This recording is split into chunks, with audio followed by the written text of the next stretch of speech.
कैसन है बचवा सब। लास्ट लेक्चर में हम लोगों ने देखा था इससे पहले वाला 22 जनवरी इवनिंग शिफ्ट का लेक्चर नंबर 4। ये है 5वां लेक्चर जिसमें देखेंगे 23 जनवरी मॉर्निंग शिफ्ट का फिजिक्स का पूरा पेपर का सॉल्यूशन। ये जेईई मेंस का अगर जनवरी शिफ्ट का पूरा सॉल्यूशन देख लिया तो अप्रैल शिफ्ट में 80+ मार्क्स आना गारंटीड है। बस अच्छे से सुकून से धैर्य रख करके एक एक क्वेश्चन देखना है। आइए बकवास नहीं करते हैं और क्वेश्चन शुरू करते हैं। रीड कीजिए क्वेश्चन नंबर 1। पढ़ लिया?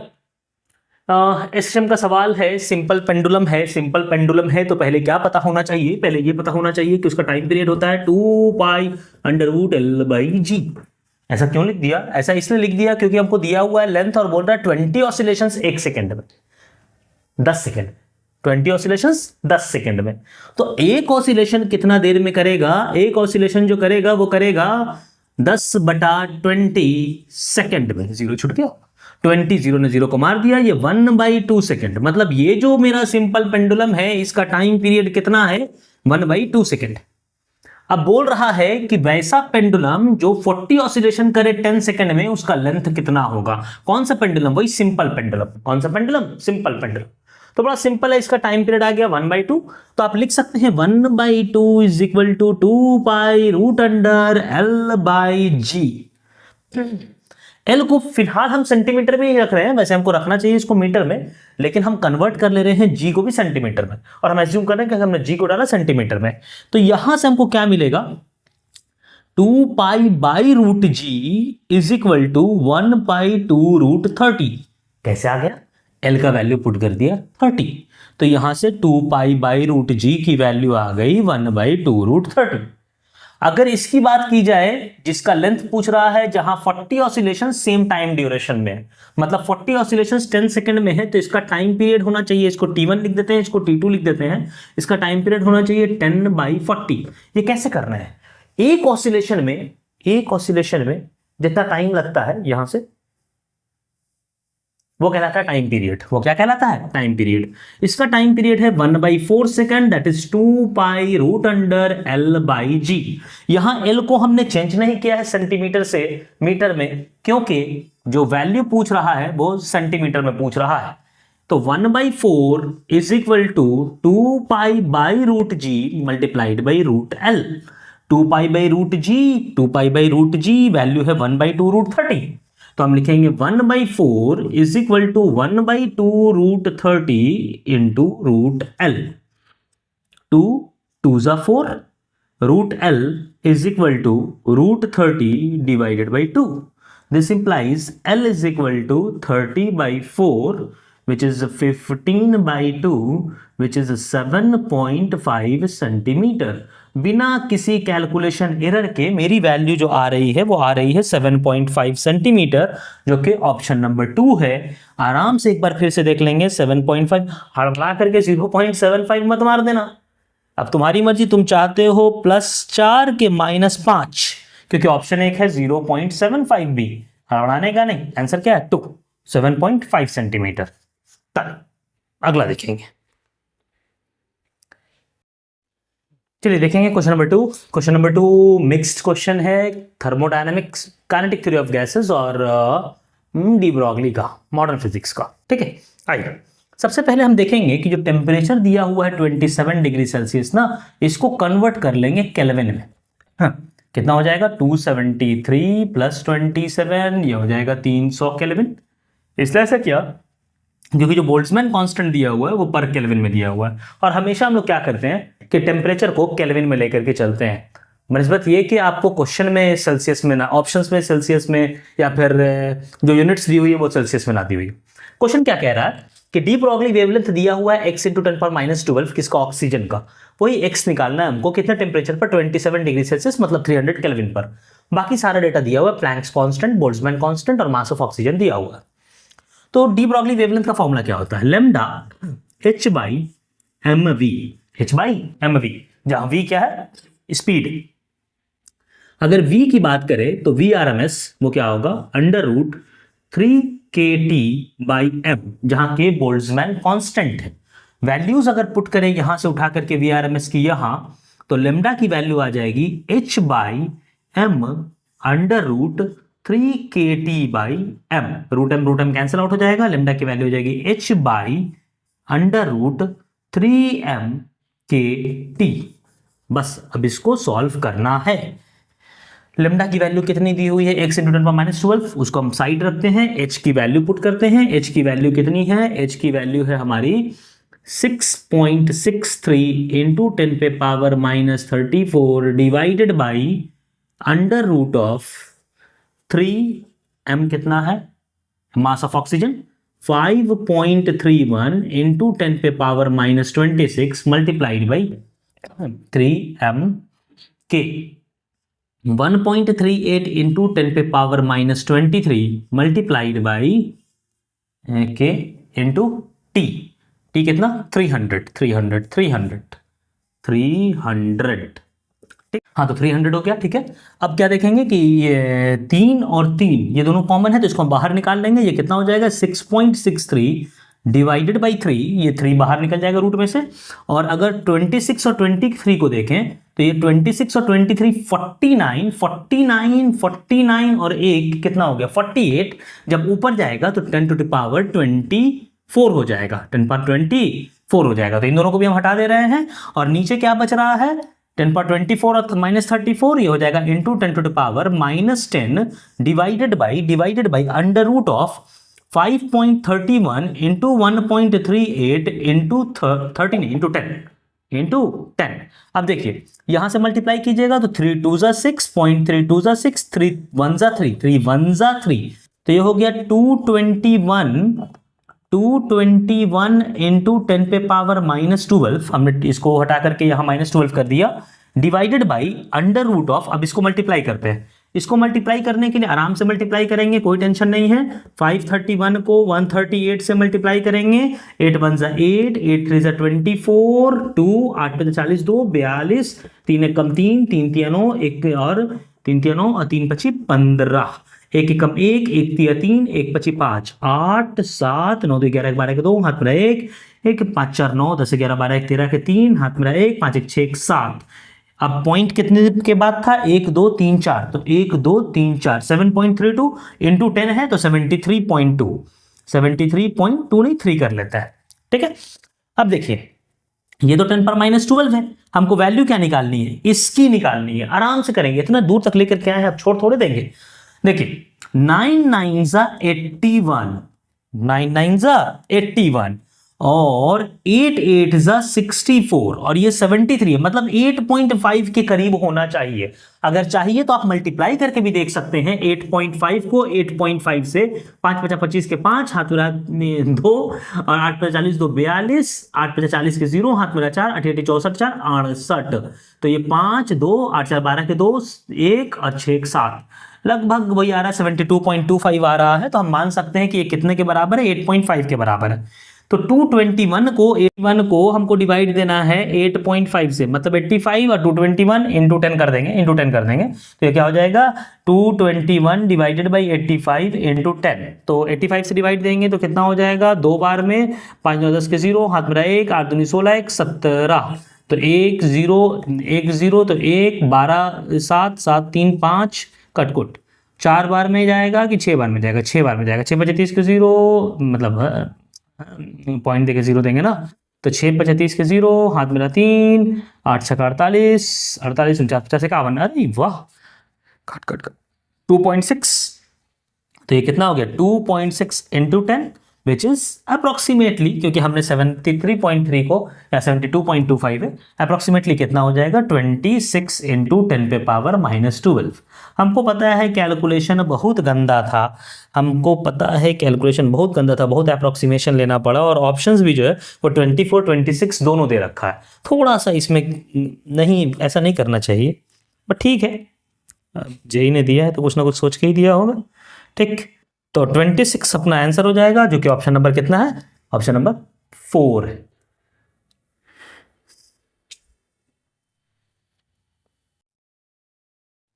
चलिए देखते हैं क्वेश्चन नंबर 3, बहुत बेसिक क्वेश्चन है, वो इलास्टिसिटी का क्वेश्चन है, पढ़ लिया। आ जाओ देखते हैं क्या कह रहा है कि किस मटेरियल का ABCD का ग्राफ दिया हुआ है स्ट्रेस और स्ट्रेन का, किसका यंग मॉडुलस सबसे ज्यादा है। तो हमको पता होना चाहिए, ये हुक्स लॉ का ग्राफ बेसिकली दिया हुआ है। यंग मॉडुलस होता है क्या है? यंग मॉडुलस होता है stress divided by strain, stress divided by strain. तो यहां पर एक्स एक्सिस पर स्ट्रेस है और वाई एक्सिस पर स्ट्रेन है। तो स्ट्रेस बाई स्ट्रेन अगर करेंगे तो यहां से ये वाला एंगल ए के लिए θ1, इसका हो जाएगा ए के लिए हो जाएगा tan θ1 stress by strain, B के लिए हो जाएगा ये वाला एंगल tan θ2 और वो हो जाएगा tan θ2 हो जाएगा स्ट्रेस बाई स्ट्रेन। क्योंकि वो क्या होगा, देखिए अगर यहां से डॉट डॉट डॉट डॉट एक लाइन ड्रॉ कीजिएगा तो स्ट्रेस हो गया ये और स्ट्रेन हो गया ये, तो यही तो tan ऑफ दिस होगा, परपेंडिकुलर डिवाइडेड बाई बेस। ये परपेंडिकुलर हो गया, ये बेस हो गया। ये वाला एंगल मत देख लेना, क्योंकि ग्राफ तुम लोग जितने भी बुक से या फिर कहीं पर भी पढ़ा होगा तो वहां देखा होगा कि यहां पर स्ट्रेस और यहां स्ट्रेन दिया है, लेकिन क्वेश्चन में उल्टा कर दिया, यहां स्ट्रेन दिया है और यहां स्ट्रेस दिया है। सही लिखे है ना? हाँ सही, यहां स्ट्रेन दिया है और यहां स्ट्रेस दिया है। इसलिए जैसे जैसे हम दूर जाते जाएंगे, जब सी पर आएंगे तो सी पर एंगल सबसे ज्यादा मिलेगा θ3 या θc अगर हम लिख दें तो θc सबसे ज्यादा है, लार्जेस्ट है। θc सबसे लार्जेस्ट है। हम जानते हैं कि tan θc जो होगा वो यंग मॉडुलस ऑफ c होगा और θc सबसे बड़ा है और tan θ इंक्रीजिंग फंक्शन है फ्रॉम 0 टू π/2 और ये π/2 से छोटा है, इसलिए tan θc सबसे बड़ा होगा, इसलिए यंग मॉडुलस ऑफ c सबसे ज्यादा होगा। आई बात समझ में? ऑप्शन कौन सा है? ऑप्शन नहीं देगा ना, तो ऑप्शन नंबर 1 कह रहा है सी, तो ऑप्शन नंबर 1 मेरा सही है।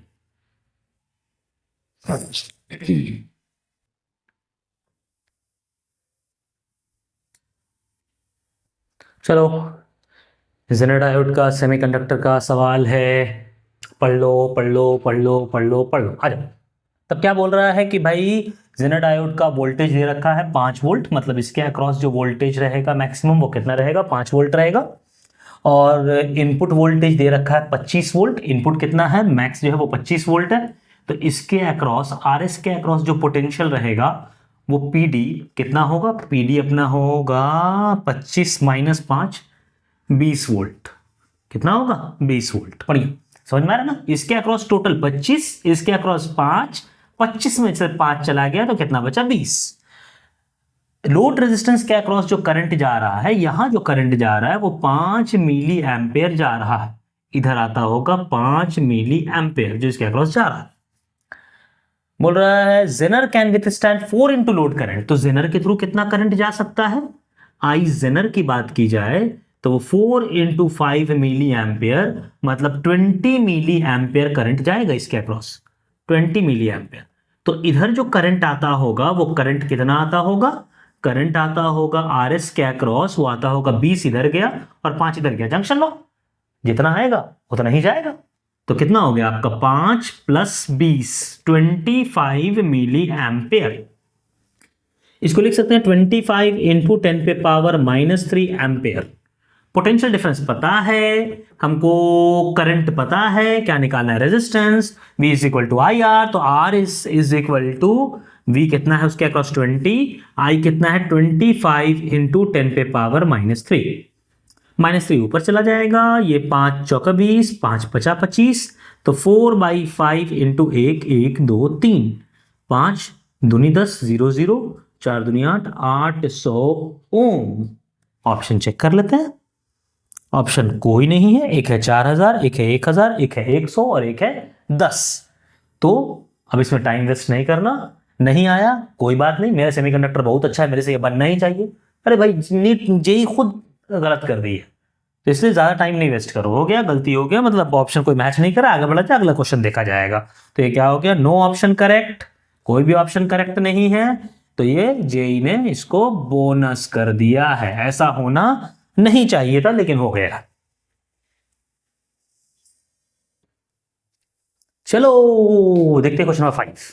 ठीक है, क्वेश्चन नंबर 5 में क्या कह रहा है कि आप रीड करो आराम से। एक रॉड है जो फॉल कर रहा है ग्रेविटी में, मैग्नेटिक फील्ड दिया हुआ 0.5 गाउस दिया है, टकरा नहीं दिया।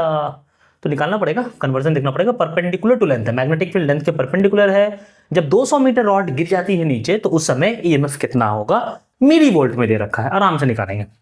ऑप्शंस देख लो, हड़बड़ाने का नहीं, यही ऐसे ही ऑप्शंस देख लेगा ना तेरे को पता चलेगा अरे अगर थोड़ा सा कैलकुलेशन मिस्टेक हुआ तो अपने लग जाएंगे भाई। तो इसलिए आराम से करने का। आजा, कैसे करें कैसे करें कैसे करें कैसे करें। तो अगर डिस्टेंस गया 200 मीटर ग्रेविटी में तो क्या हो जाएगा, V square is equal to U square plus 2as। इसलिए लगा पा रहे हैं क्योंकि एक्सेलरेशन कांस्टेंट है 10 और नीचे हम पॉजिटिव मान ले रहे हैं।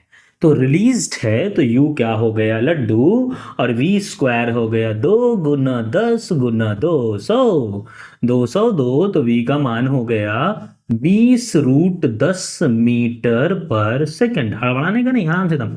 2 दूनी 4, बाहर निकल जाएगा 2 1 और 2 लड्डू, एक लड्डू बाहर निकल जाएगा, एक लड्डू रह जाएगा अंदर। ये आ गया स्पीड, ये क्या आ गया स्पीड। ईएमएफ क्या होता है, कौन सा ईएमएफ आएगा इसमें, इसमें आएगा मोशनल ईएमएफ। कभी भी एक रॉड अगर मोशन में है मैग्नेटिक फील्ड के तो उसके अक्रॉस क्या आता है, मोशनल ईएमएफ आता है v cross b dot l। और क्योंकि परपेंडिकुलर दे रखा है मैग्नेटिक फील्ड तो हम 90 डिग्री एंगल लेंगे VBL, VBL। अब b जो दे रखा है ना सर, b गाउस में दे रखा है, b को लेना टकला में। तो 1 tesla is equal to 10⁴ gauss. 1 tesla is equal to 10⁴ gauss. तो ये क्या हो गया, तो एक गाउस किसके कितना गाउस है, 0.5 गाउस है। तो it means 1 gauss is equal to 10⁻⁻4 tesla. तो 0.5 gauss is equal to 0.5 into 10⁻⁻4 tesla. अब सारे वैल्यूज को पुट करो यहां पर, v 20, तेज में नहीं, आराम से। ऑप्शन सब इधर उधर दे रखे हैं, चाहिए क्या, +5 -5 या +4, depends upon you. Into 0.5 into 10⁻⁴, 0.5 into 10⁻⁻4, L 20 metre. कितना दे रखा है, 20 मीटर।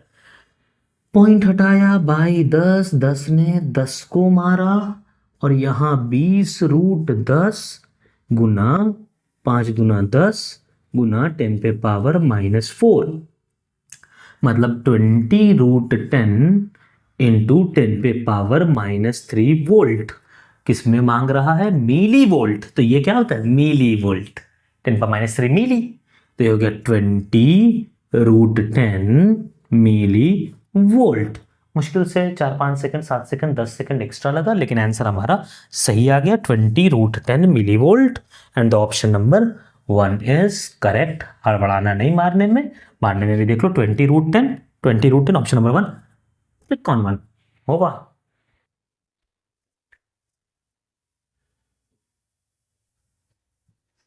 आइए देखते हैं क्वेश्चन नंबर 6 क्या ही बताएंगे। क्वेश्चन नंबर 6 में ये तो प्यूरा थ्योरेटिकल क्वेश्चन है, जो अगर 12वीं भी ढंग से एक बार रीड किया पढ़ा है तो उसको पता होगा। चलिए देख लेते हैं, पहला देख लेते हैं। पहला क्या बोल रहा है, पहला बोल रहा है close integral E.dl is equal to -d∅/dt, -d∅/dt। अरे ऐसा कहाँ लिखा हुआ है सर, ये तो लिखा -d/dt और b.a।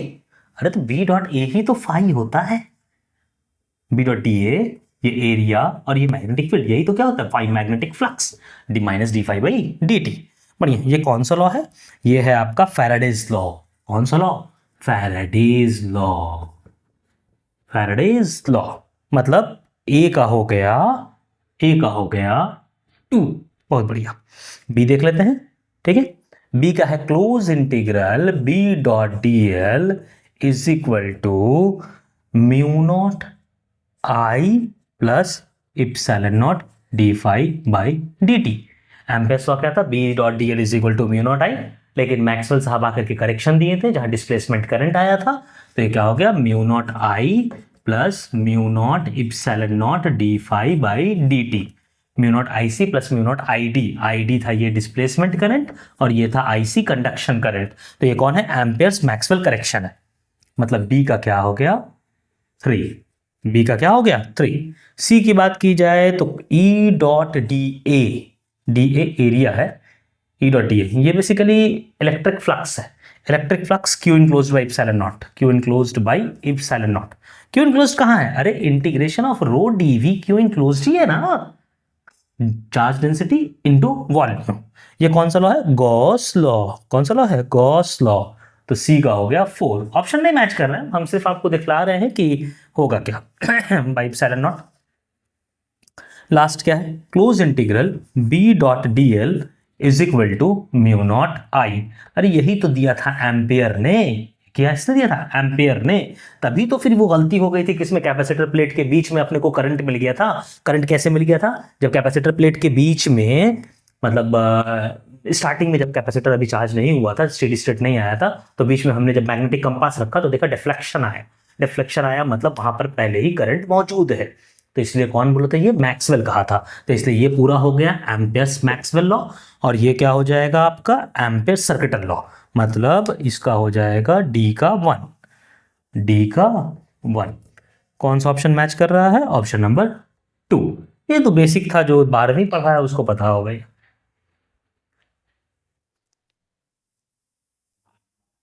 क्वेश्चन नंबर 7 रीड कीजिए।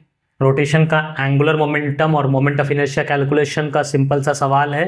थोड़ा सेंटर ऑफ मास भी मिला हुआ है कि सेंटर ऑफ मास निकालना आता है कि नहीं आता है। एक रॉड दे रखा है, लाइट रॉड है डी लेंथ का, उसमें यहाँ पर एक मास m लगा दिया, यहाँ पर मास 2m लगा दिया, स्मॉल है दोनों मासेस, और बोल रहा है कि ये इस एक एक्सिस के अबाउट, जो axis perpendicular to the rod है और सेंटर ऑफ मास से पास कर रही है इस रॉड के, मतलब ये पार्टिकल डालने के बाद, ये लाइट रॉड है उसका सेंटर ऑफ मास क्या होगा, ये दोनों पार्टिकल लगाने के बाद उस एक्सिस के सेंटर ऑफ मास, उस सेंटर ऑफ मास से जो एक्सिस पास कर रहा है उससे के अबाउट घूम रहा है, उसके अबाउट एंगुलर मोमेंटम L है, तो बोल रहा है ओमेगा क्या है उसी एक्सिस के अबाउट। ठीक, तो हम जानते हैं कि L जो होता है वो I ओमेगा होता है। ठीक है, जिसके अबाउट I उसी के अबाउट ओमेगा, जिसके अबाउट I उसी के अबाउट ओमेगा। तो इस रॉड की अगर बात करें, यहां पर मास है 2m और यहां है m और दूरी है d, तो सेंटर ऑफ मास कहां पर है ये निकाल लेते हैं, इससे निकाल लेते हैं। इससे मान लेते हैं x दूरी पर, ऐसे तो दूरी ज्यादा होगा, यहां पर सेंटर ऑफ मास, यहां क्या है? कॉम है सेंटर ऑफ मास। तो क्या लिखेंगे? x is equal to m1 x1 plus m2 x2। Sir m1 x1 कहाँ गैप हो गया? 0,0 है ना, divided by m1 plus m2, मतलब ये हो गया आपका 2d/3। तो ये दूरी हो गई 2d/3। तो ये दूरी कितनी हो जाएगी? ये दूरी हो जाएगी d माइनस d/3, 2d/3 तो d/3, ये d/3 ये 2d/3। ठीक, अब इस एक्सिस के अबाउट जो सेंटर ऑफ मास से पास कर रहा है उसके अबाउट हम मोमेंट ऑफ इनर्शिया निकालें, क्योंकि उसी के अबाउट घूम रहा है, उसी के अबाउट घूम रहा है तो उसी के अबाउट मोमेंट ऑफ इनर्शिया, उसी के अबाउट ओमेगा। तो moment of inertia light rod का तो कुछ नहीं होगा क्योंकि उसका मास ही 0 है। m का हो जाएगा m ये वाला स्क्वायर 2d/3 का स्क्वायर प्लस 2m, अब इसको भी m मत पुट कर देना, इतना तो प्रेजेंस ऑफ माइंड होना चाहिए, इनटू d/3 का स्क्वायर, तो हो गया 4md²/9 plus 2md²/9, 6md²/9, 2md²/3, 3 2 6, 3 3 9। ठीक है, ये मोमेंट ऑफ इनर्शिया आ गया। अब क्या करना है भाई? L is equal to I omega, L तो L है, आई ए के अबाउट कितना है? 2md²/3, ओमेगा उसी के अबाउट हो जाएगा ए के अबाउट, जिसके अबाउट मोमेंट ऑफ इनर्शिया उसी के अबाउट ओमेगा, तो ओमेगा की वैल्यू हो जाएगी 3L/2md²। अब ऑप्शन चेक कर ले, कौन सा ऑप्शन है? 3L/2md², option number 2। Option number 2 मेरा करेक्ट। ठीक है, सेंटर ऑफ मास निकालना आना चाहिए था, मोमेंट ऑफ इनर्शिया निकालना आना चाहिए था, और एंगुलर मोमेंटम पता होना चाहिए था। Angular momentum r cross p भी होता है और i ओमेगा होता है। यहाँ पर p की जरूरत नहीं थी, मतलब लीनियर मोमेंटम की जरूरत नहीं थी, यहाँ पर किसकी जरूरत थी? एंगुलर वेलोसिटी की। तो हम लोग क्या यूज करेंगे? i omega.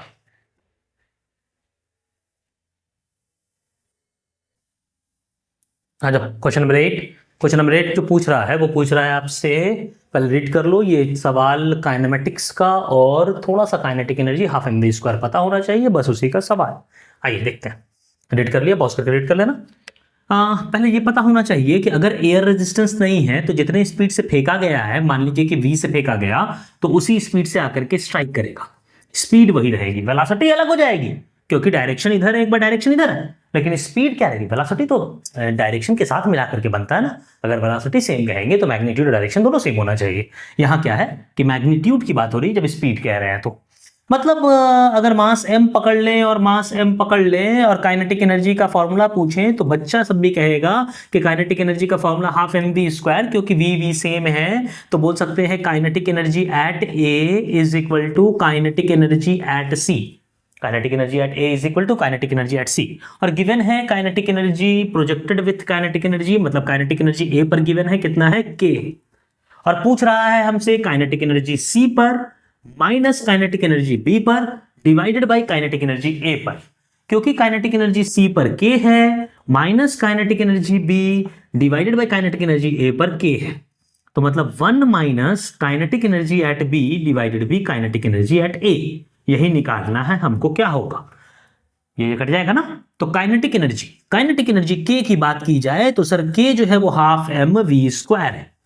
b पर बात करें तो vertical velocity top most point पर 0 है, हॉरिजॉन्टल क्या होगी, जो यहां पर हॉरिजॉन्टल है v cos 60 जो कि v/2, वही वेलोसिटी यहां पर भी होगी v/2, क्योंकि धरती माता सिर्फ नीचे खींचती है, हॉरिजॉन्टल कोई भी फोर्स नहीं लगता।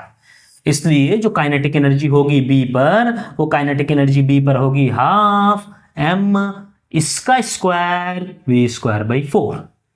क्योंकि हाफ mv² मेरा गिवन है कि k है, तो b पर काइनेटिक एनर्जी हो जाएगी k/4, मतलब 1 माइनस kb हो गया k/4, और ka कितना है, k है, k कट गया 1 माइनस 1/4, इसकी वैल्यू कितनी हो गई 3/4। तो आंसर कितना होना चाहिए 3/4 या 3:4, 3/4 और 3:4। ऑप्शन नंबर 1 हमारा करेक्ट है। एकदम सिंपल, सबसे आसान क्वेश्चन था ये। आ जाओ देखते हैं क्वेश्चन नंबर 9, कोलिजन थर्मोडायनेमिक्स। थोड़ा सा मिक्स है, कैलोरीमेट्री मिक्स है, अच्छा सवाल है, ठीक है, लेकिन बेसिक सा सवाल है, कुछ मसला नहीं। बोल रहा है कि आप पढ़ लोगे, बोल रहा है 2 ब्लॉक से पढ़ते भी रहो आप, 15 kg और 25 kg का, जो अपोजिट डायरेक्शन में मूव कर रहा है, एक मूव कर रहा है 10 से, एक मूव कर रहा है 30 से, और दोनों जाकर के टकराता है, परफेक्टली इनलास्टिक कोलिजन होता है और दोनों जाकर के चिपक जाता है, चिपक करके किसी भी एक डायरेक्शन में, चाहे इधर जाए चाहे इधर जाए, किस वी से जाने लगता है, ऐसे पता इधर ही जाएगा, बट ठीक। स्पेसिफिक दिया हुआ 31 कैलोरी पर केजी पर डिग्री सेल्सियस, 1 कैलोरी 4.2 जूल। बोल रहा है कि जो टकराने के बाद जो एनर्जी का लॉस हुआ वो पूरा का पूरा एनर्जी चला गया टेम्परेचर बढ़ाने में बॉडी का, और मटेरियल दोनों का सेम है, तो कितना टेम्परेचर राइज कर गया या इंक्रीज कर गया, ये पूछ रहा है। तो क्यों ना पहले इस v को निकाल लिया जाए। कैसे निकालेंगे सर, अरे मोमेंटम कंजर्वेशन से भाई, 25 गुना 30 माइनस 15 गुना 10 बराबर 25 5 30 10 30 40 40v, 25 5 30 10 40v, मोमेंटम कंजर्वेशन। इसमें 6, अरे पता है कि जो भी इधर आएगा v, अच्छा इधर आएगा। चल अब खुश, कितना हो गया 25 तिया 75 माइनस 15 दहा के 150 बराबर 40v 0 0 0 75 15 60 70 75 60 मीटर पर सेकंड v आ गया है। बड़ा 4 कौन लेगा, 2 तिया 6 0 2 दूनी 4 v इज इक्वल टू आ गया 15 मीटर पर सेकंड। बढ़ाने का नहीं, 75 15 60 60 4 4 30 15 15 सही।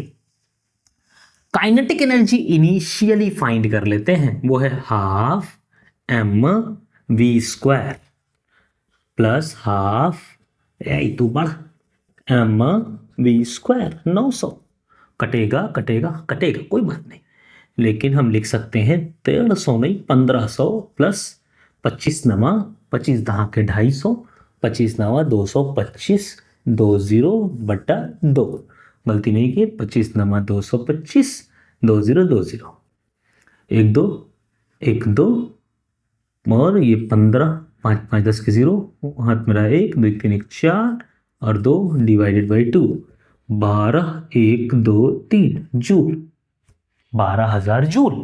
आराम से कैलकुलेट करना एकदम, ठीक है। काइनेटिक एनर्जी ये इनिशियल है, क्यों फाइंड कर रहे हैं, अरे चेंज इन काइनेटिक एनर्जी ही तो उसको हीट में इंक्रीज करेगा, जो फॉर्मूला उसका होता है ms delta T. Change in kinetic energy को ms डेल्टा टी के बराबर करना है अपने को, तो काइनेटिक एनर्जी फाइनल कितना हो जाएगा, हाफ एम एम एम दोनों का लेना, 25 5 30 10 40 क्या लेना, मास, हाफ एम वी स्क्वायर, 15 का स्क्वायर, 2 दूनी 4 0, 20 गुना 15 15 225, ये पता होगा 15 इंटू 15 225, तो 5 दूना 10 के 0, 1 0 तो पहले से है, 2 दूनी है 5 दूनी 1 दूनी 4 5, 2 दूनी 4, 4500।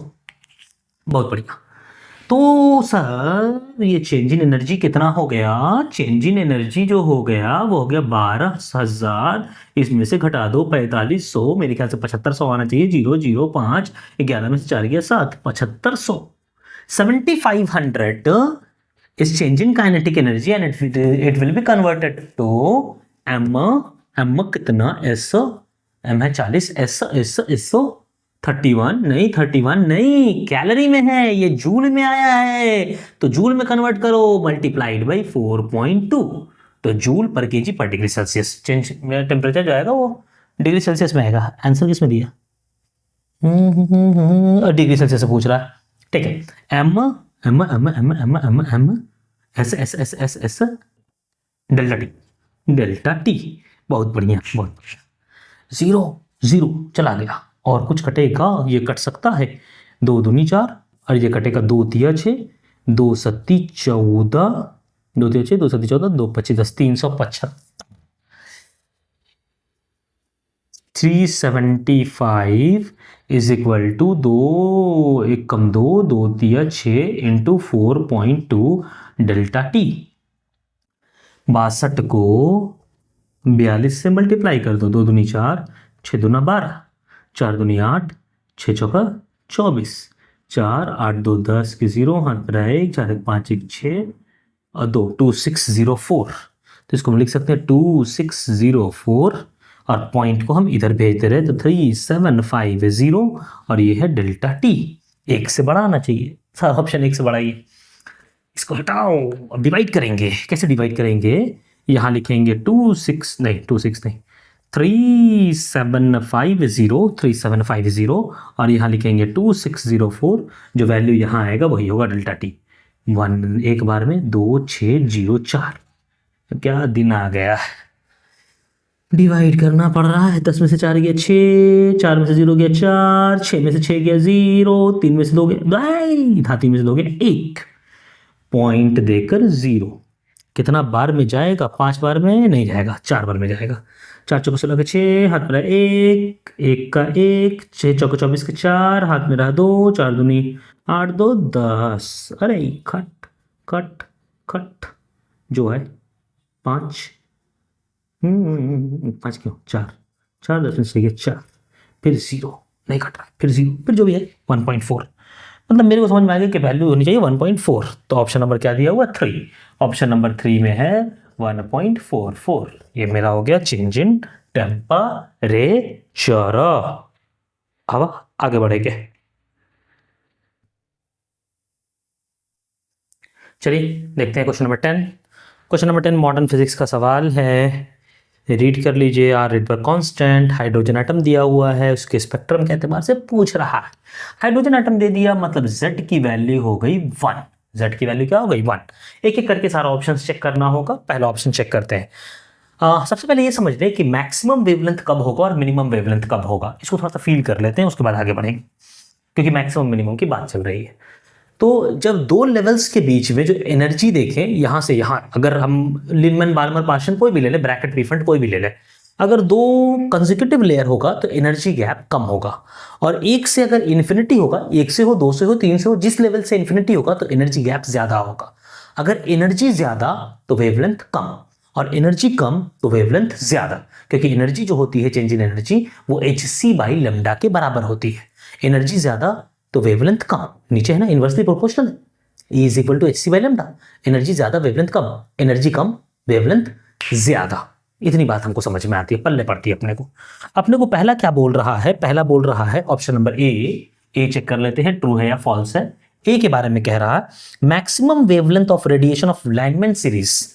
लाइनमैन सीरीज क्या होता है कि n बराबर 1 पर आना है या n बराबर 1 से जाना है, तो मैक्सिमम के लिए एनर्जी कम, मैक्सिमम वेवलेंथ के लिए एनर्जी क्या होना चाहिए, कम होना चाहिए। एनर्जी कम मतलब वेव मैक्सिमम वेवलेंथ, एनर्जी कम मतलब n बराबर 1 और m बराबर 2, इसको m ले लेते हैं 2, यही तो होगा ना। नहीं तो एनर्जी n बराबर 1 से इंफिनिटी पर एनर्जी सबसे ज्यादा होगी, तो 1 से 2 में मैक्सिमम आएगा। तो 1 बाई लेमडा जो फॉर्मूला होता है 1 by lambda is equal to R Z square 1 by N square minus 1 by M square. तो जेड की वैल्यू तो 1 है क्योंकि हाइड्रोजन है, तो इसके लिए इस केस के लिए 1 by lambda is equal to R 1 minus 1 by 2 टू ज़ा 4, तो ये हो गया 1 by lambda is equal to 3r by 4। ये लेमडा पूछ रहा है, तो लेमडा क्या हो गया 4 बाई 3r। लॉजिक वही है ना, एनर्जी कम तो वेवलेंथ ज्यादा, एनर्जी ज्यादा तो वेवलेंथ कम। बहुत बढ़िया। बी ऑप्शन में बाद में आते हैं, ए ऑप्शन मेरा करेक्ट, बी ऑप्शन में बाद में आएंगे। पहले सी चेक कर लेते हैं। सी चेक कर लें। The minimum wavelength of radiation Paschen, minimum बोल रहा है, मिनिमम लिनमैन बाल्मर पास्चन। पास्चन जो होगा n बराबर 3 होगा, 1 लिनमैन 2 बाल्मर 3 पास्चन। और मिनिमम वेवलेंथ बोल रहा है तो दूसरा m क्या होना चाहिए, इन्फिनिटी, तभी तो एनर्जी ज्यादा वेवलेंथ कम। तो 1 by lambda is equal to R, Z बराबर 1 हो जाएगा, 1 बाई 3 3 ज़ा 9 माइनस 1 बाई इन्फिनिटी। मतलब ये क्या हो गया, lambda is equal to 9 by R, lambda is equal to 9 by. हाँ, सी बी ऑप्शन जो है वो करेक्ट। एक और चेक कर लेते हैं, लास्ट वाला जो है डी वाला, उसके बाद बी पर आएंगे। ऑप्शन नंबर डी चेक कर लेते हैं, डी कभी में हो जाएगा। The minimum wavelength of Lyman series, Lyman क्या है वो, ये लेमन n बराबर 1। मिनिमम वेवलेंथ के लिए क्या हो जाएगा, कहां जाना चाहिए, इन्फिनिटी पर। मैक्सिमम एनर्जी तो 1 by lambda is equal to R 1 by 1 minus 1 by infinity. तो यहां से लेमडा की वैल्यू आ गई 1 बाई आर। आंसर क्या दिया हुआ है, 5 बाई 4r, मतलब डी मेरा इनकरेक्ट। ठीक है, ए और सी तो करेक्ट है, ए और सी तो करेक्ट है, जो कि एक ही ऑप्शन में है, ऑप्शन नंबर 3 में है। तो हम चाहे तो 3 मार करके आगे बढ़ सकते हैं। ठीक है, लेकिन हम आपको क्योंकि समझा रहे हैं इसलिए हम आपको डेप्थ नॉलेज देंगे और आपको समझाएंगे कि बी कैसे सही है। ऑप्शन नंबर बी की बात करते हैं। बोल रहा है Balmer series lies in the visible region. तो पहले समझे बाल्मर सीरीज होगा क्या। बाल्मर सीरीज का जो वेवलेंथ होगा लिनमैन बाल्मर n बराबर 2 से n बराबर 3 और n बराबर 2 से m लिखेंगे, m बराबर 3 n बराबर 2 से m बराबर इंफिनिटी। इसके बीच में जो वेवलेंथ आएगा वो आएगा लेमडा मैक्स। एनर्जी कम वेवलेंथ ज्यादा, एनर्जी ज्यादा वेवलेंथ कम। यहां जो लेमडा आएगा वो आएगा लेमडा मिन, मतलब लेमडा इसी दोनों के बीच में लाई करेगा। तो अगर लेमडा मैक्स हम निकाले, हम आर की वैल्यू जानते हैं, आर होता है 1 या 10 टू द पावर 7, 10 पावर 7 होता है ना, या दिया है कि नहीं दिया है आर का वैल्यू, हम 10 पावर 7 मान लेते हैं, 1.1 इंटू 10 पावर 7 होता है, लेकिन मान लेते हैं 1.1 10 पावर 7 पर मीटर, 10 पावर 7 मान लेते हैं। ठीक है, अब यहां देख लेते हैं, यहां क्या होगा, 1 by lambda is equal to R 1 by n1 square minus 1 by n2 square 9। तो ये कितना हो गया, 9 4 5 5 5। 1 by lambda is equal to 5r by 36। ये क्या आ गया, so lambda is equal to 36 by 5r, 36 by 5r। बढ़िया बढ़िया। यहां की अगर बात करें तो 1 by lambda is equal to, सही क्या ना, 4 9 9 4 5 5 बाई 36, सही। 1 by lambda is equal to R, Z तो आपका 1 है, 1 बाई 4 माइनस 0, मतलब lambda is equal to 4 by R. ये क्या आ गया, लेमडा मैक्स आ गया, ये लेमडा मिन आ गया। वैल्यू निकाल लेते हैं, तो 36 divided by 5 into 10 to the power 7, 7 ऊपर जाएगा तो इंटू 10 टू द पावर 7। ठीक है, अब इसको अगर करेंगे तो 5 9 6 5 7 35, 5 7 35.2 इंटू 10 टू द पावर 7। आप बोल सकते हैं 720 इंटू 10 टू द पावर, किसमें है 7.2 10 to the power 7, 10 power minus 7 होगा ना जी, माइनस 7। ठीक है, तो 720 इंटू 10 टू पावर माइनस 9, तो ये हो गया 720 नैनोमीटर। सही किया। ये 4/r कर दें तो लेमडा मिनिमम जो हो जाएगा वो 4/r की वैल्यू कितनी लिया हमने, 10⁻7। तो इसको बोल सकते हैं 400 इंटू 10⁻⁻9 -7 और 2 0 देते हैं क्योंकि नैनोमीटर में रखेंगे। तो लेमडा मिनिमम हो गया 400 नैनोमीटर अप्रोक्सीमेटली। ये 1.1 × 10⁻7 होता है लेकिन हम 10⁻7 लेकर के चले, बढ़िया। तो लेमडा की जो रेंज आ गई in case of Balmer series, Balmer ही कह रहा ना, हाँ बाल्मर ही तो नहीं है ना, बाल्मर सीरीज, लेमडा की रेंज आ गई, उसको बड़ा होना चाहिए 400 नैनोमीटर से और छोटा होना चाहिए 720 नैनोमीटर के। और विजिबल रीजन कहाँ से कहाँ तक होता है, 400 से 700 या 800, 400 से 800 नैनोमीटर तक, यही होता है विजिबल रीजन लेमडा।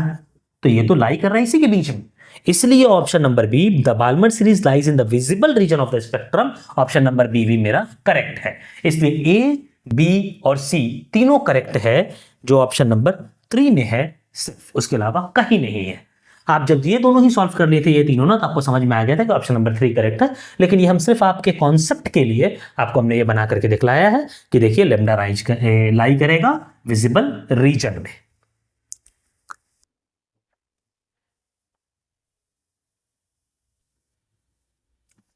हाँ, देखते हैं question number 11। Question number 11 Gauss law का सवाल है, रीड कर लीजिए। क्या कह रहा है, electric flux passing through this cube is, इस क्यूब से कितना इलेक्ट्रिक फ्लक्स पास कर रहा है। ये क्यूब है साइड ए का, यहाँ पर 2q रखा हुआ है ए के कॉर्नर पर, और इसके फेस पर साइड, फेस ही कहेंगे इस पर, समझ लीजिए फेस पर कितना रखा हुआ है, q रखा हुआ है मिडिल में, ठीक है। हमको क्या निकालना है, इलेक्ट्रिक फ्लक्स। हम जानते हैं कि फ्लक्स जो होता है गॉस लॉ के एतबार से, close integral E dot D S, Gauss law क्या कहता है, close integral E dot D S is equal to Q enclosed divided by epsilon naught. यही जो है मेरा वो फ्लक्स है, यही क्या है, फ्लक्स जो इस क्यूब से पास करेगा। इनक्लोज्ड कितना चार्ज, तो समझते हैं। ये जो कॉर्नर पर जो चार्ज है, वो चार्ज, अगर हम कॉर्नर की बात करें तो एक क्यूब ले लेते हैं, ये क्यूब, इसका कॉर्नर कितना क्यूब शेयर कर सकता है एक कॉर्नर को, ऐसा ही क्यूब एक रखते हैं यहाँ, एक यहां रख दें, एक यहां रख दें, एक ऊपर रख दें, एक इधर रख दें, एक इधर रख दें, एक इधर रख दें। उस कॉर्नर को 8 क्यूब, खुद का मिलाकर के क्यूब 8 क्यूब शेयर कर सकता है। फिर से देखिए, एक हुआ, इसके बगल में एक, इसके इधर एक, इसके इधर एक, तो नीचे वाला जो हेमिस्फीयर था वो चारों शेयर किया, ऊपर वाला हेमिस्फीयर ये चारों शेयर करेगा। मतलब इस चार्ज को 8 क्यूब शेयर करेगा। कितना क्यूब शेयर करेगा, 8। तो इस चार्ज का, इसका शेयर कितना है, इसका शेयर जो है क्यू इनक्लोज्ड 1 अगर बात करें तो 2q/8, 8 शेयर कर रहा है। अगर 100 रुपया है और 8 लोग शेयर कर रहे हैं तो 100/8। उसी प्रकार इस क्यू को कितना क्यूब शेयर कर सकता है, तो ये क्यूब एक साइड पर है, तो एक क्यूब यहां है, एक क्यूब यहां है, इसके जस्ट पीछे एक क्यूब लगा देंगे, तो ये आधा ये लेगा, आधा ये लेगा। मतलब इस क्यूब का शेयर अंदर में कितना है, इस क्यूब का शेयर है अंदर में Q enclose 2 is equal to q/2। तो टोटल क्यू इनक्लोज कितना हो गया, q/4 प्लस q/2, 2 3q/4, ये क्यू इनक्लोज्ड हो गया। तो फ्लक्स कितना हो जाएगा, Q enclosed by epsilon not, 3q/4 epsilon not. Option number 2 हमारा करेक्ट। कितना आसान।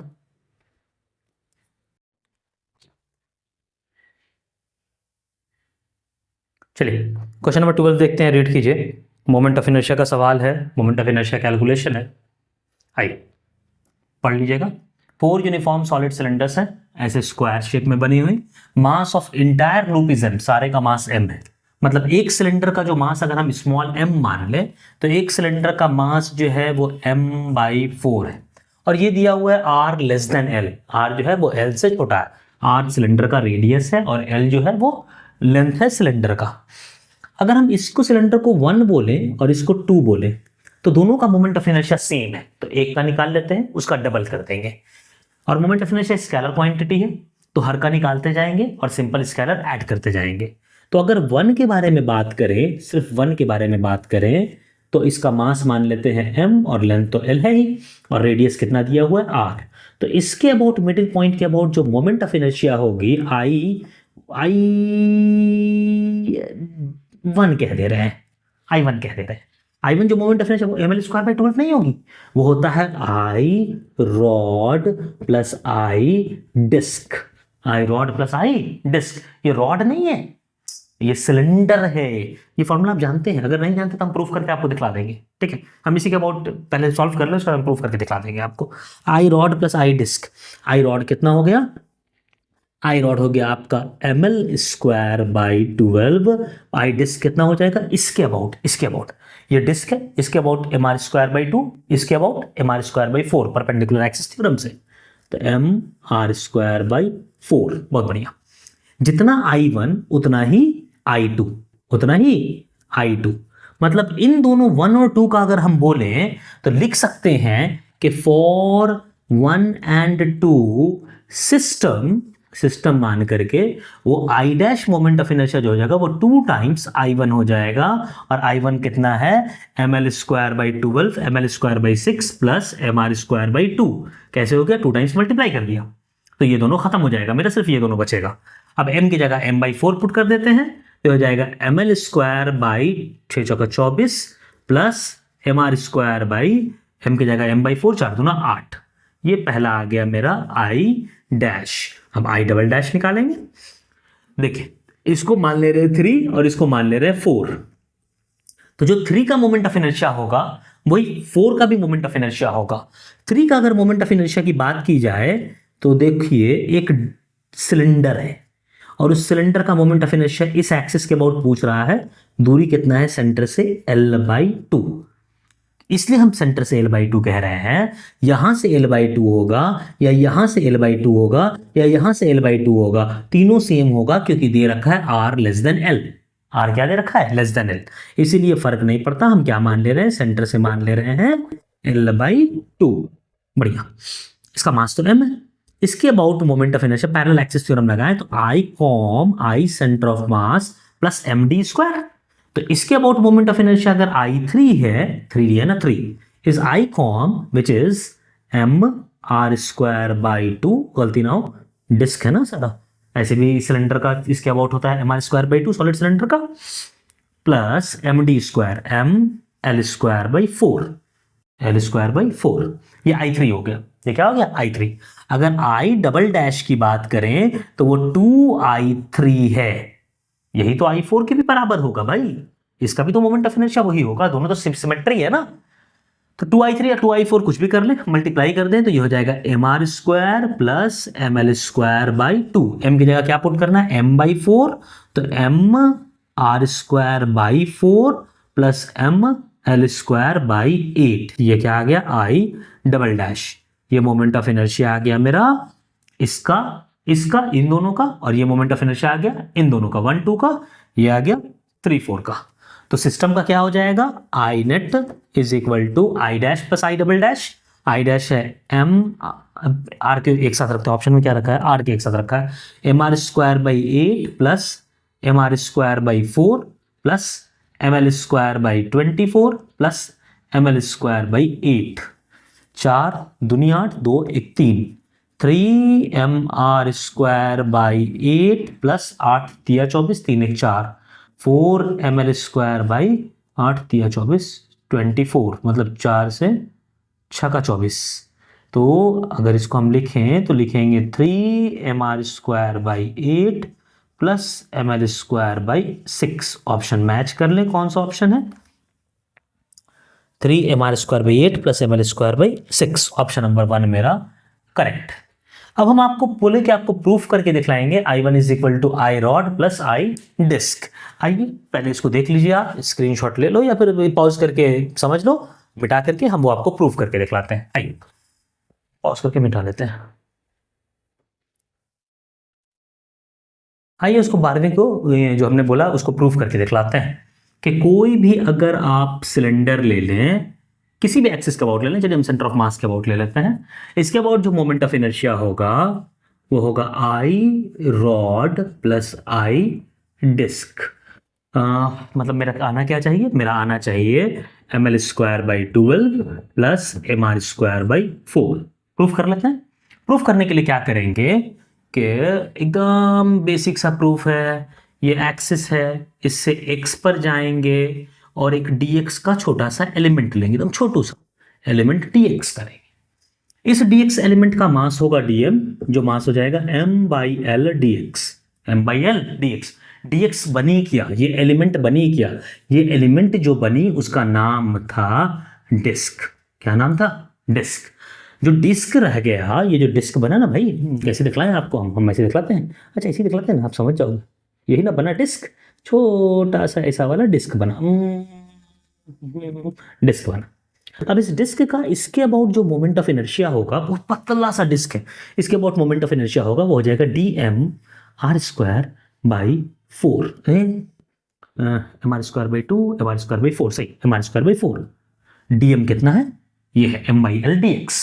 मतलब इसका मोमेंट ऑफ इनर्शिया जो होगा वो क्या होगा, इसका मोमेंट ऑफ इनर्शिया, इसका मोमेंट ऑफ इनर्शिया हो जाएगा, इसका मोमेंट ऑफ इनर्शिया इस एक्सिस के अबाउट वो होगा dm m/l dx r²/4, r²/4।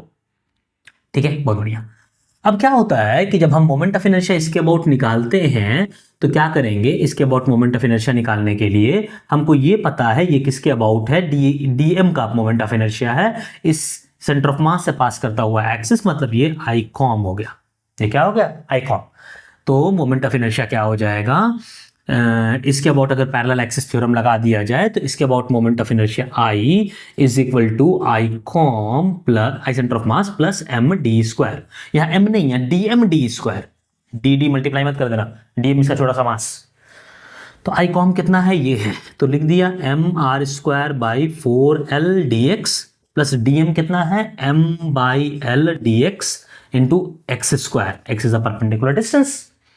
अब इंटीग्रेट कर दो और इंटीग्रेट कर दो, कहां से कहां तक, यहां से यहां तक नहीं, यहां से यहां तक, -l/2 से l/2 -l/2 से l/2 इंटीग्रेट करोगे तो ये क्या आ जाएगा, ये आ जाएगा l/2 प्लस l/2 हो जाएगा l, आप समझते होगे mr²/4, l कट जाएगा, समझ रहे हो ना जी, plus m/l x³/3 into 1/3 x³ मतलब l³/8 माइनस l³/8, तो l³/4 l³/4 l³/4 किस कट गया, तो ये हो गया ml²/4 दिया 12। तो आया ना, आई रॉड और आई डिस्क दोनों का सम आ गया। अरे इसका वैल्यू ये आया है, समझा, ये याद रह जाए तो बड़ा अच्छा, इसे बना लिया जाएगा।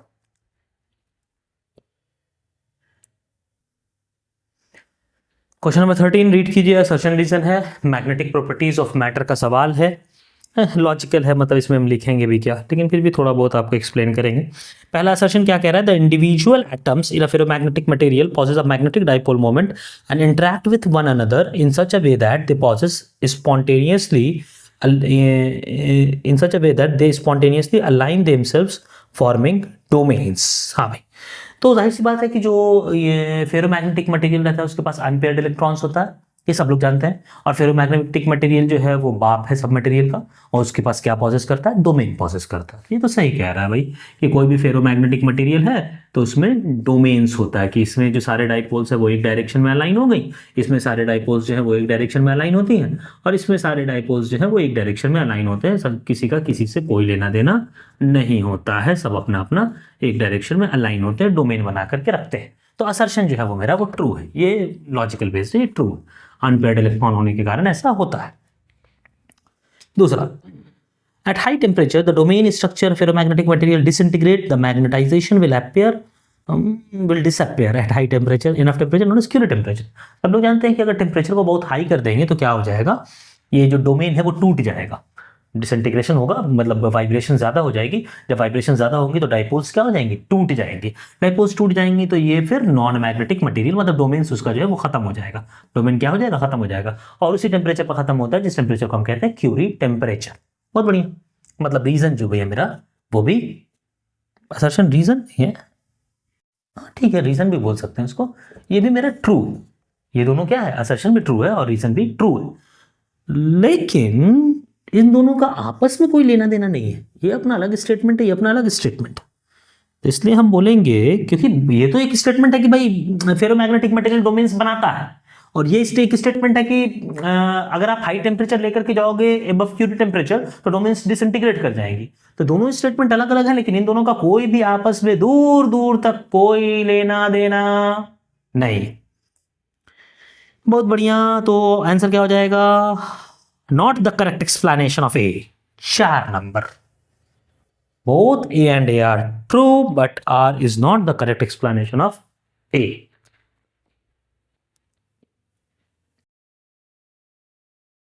क्वेश्चन नंबर 14 रेट कीजिए। Collision, energy conservation, circular motion, सब मिलाकर के सवाल दिया है, ढंग का सवाल है, चलेगा। बोल क्या रहा है कि एक लाइट स्ट्रिंग से एक ए है बॉब जिसका मास m है, उसको अटैच कर दिया गया और 60 डिग्री एंगल पर ले जाकर छोड़ दिया गया पॉइंट P के अबाउट। तो ये क्या करेगा, घूमेगा, घूम करके आएगा, ये भी 1 मीटर है और ये भी 1 मीटर है, तो ये घूम करके यहाँ पर आएगा। जब यहाँ आएगा तो इसको मिलेगा बी से कोलाइड करके, और कैसे कोलाइड करके, इलास्टिकली बी रुका हुआ रखा हुआ यहाँ पर है, मास दोनों का सेम है, परफेक्टली इलास्टिक कोलिजन हुआ है। अब बोल रहे हैं बी को क्या करना है, घूम करके यहाँ क्यू तक आ जाना है, पाथ ही ऐसा बनाया, मतलब यहाँ पर पहुंच करके इसको फुल वीसीएम कंप्लीट करना है, सेकेंड फुल वीसीएम कंप्लीट करना है, स्मूथ सरफेस है, स्मूथ सरफेस है। बस एक चीज का ध्यान रखना है कि यहाँ रोलिंग नहीं है, ये simple translatory motion. B complete full circle, तो radius of the circular path पूछ रहा है, इसका रेडियस क्या होगा, एक एक स्टेप बाय स्टेप करेंगे। जब ये यहां पर आएगा और आकर के टकराने वाला होगा तो इसकी स्पीड होगी, मान लेते हैं u, ठीक। तो u की वैल्यू कितनी होगी, तो एनर्जी कंजर्वेशन अगर लगाएं तो ये अभी कितनी हाइट ऊपर है, ये जो हाइट ऊपर है वो L minus L cos theta है, ये वाला L कॉस थीटा, ये पूरा L, देखो भाई समझना सही से, ये पूरा है L, ये है L कॉस थीटा, अगर ये थीटा है तो ये कितना हो जाएगा, L minus L cos theta. L minus L cos theta कहने का मतलब हो गया 1 माइनस 1 इंटू कॉस 60 1/2, मतलब 1/2 मीटर ऊपर है।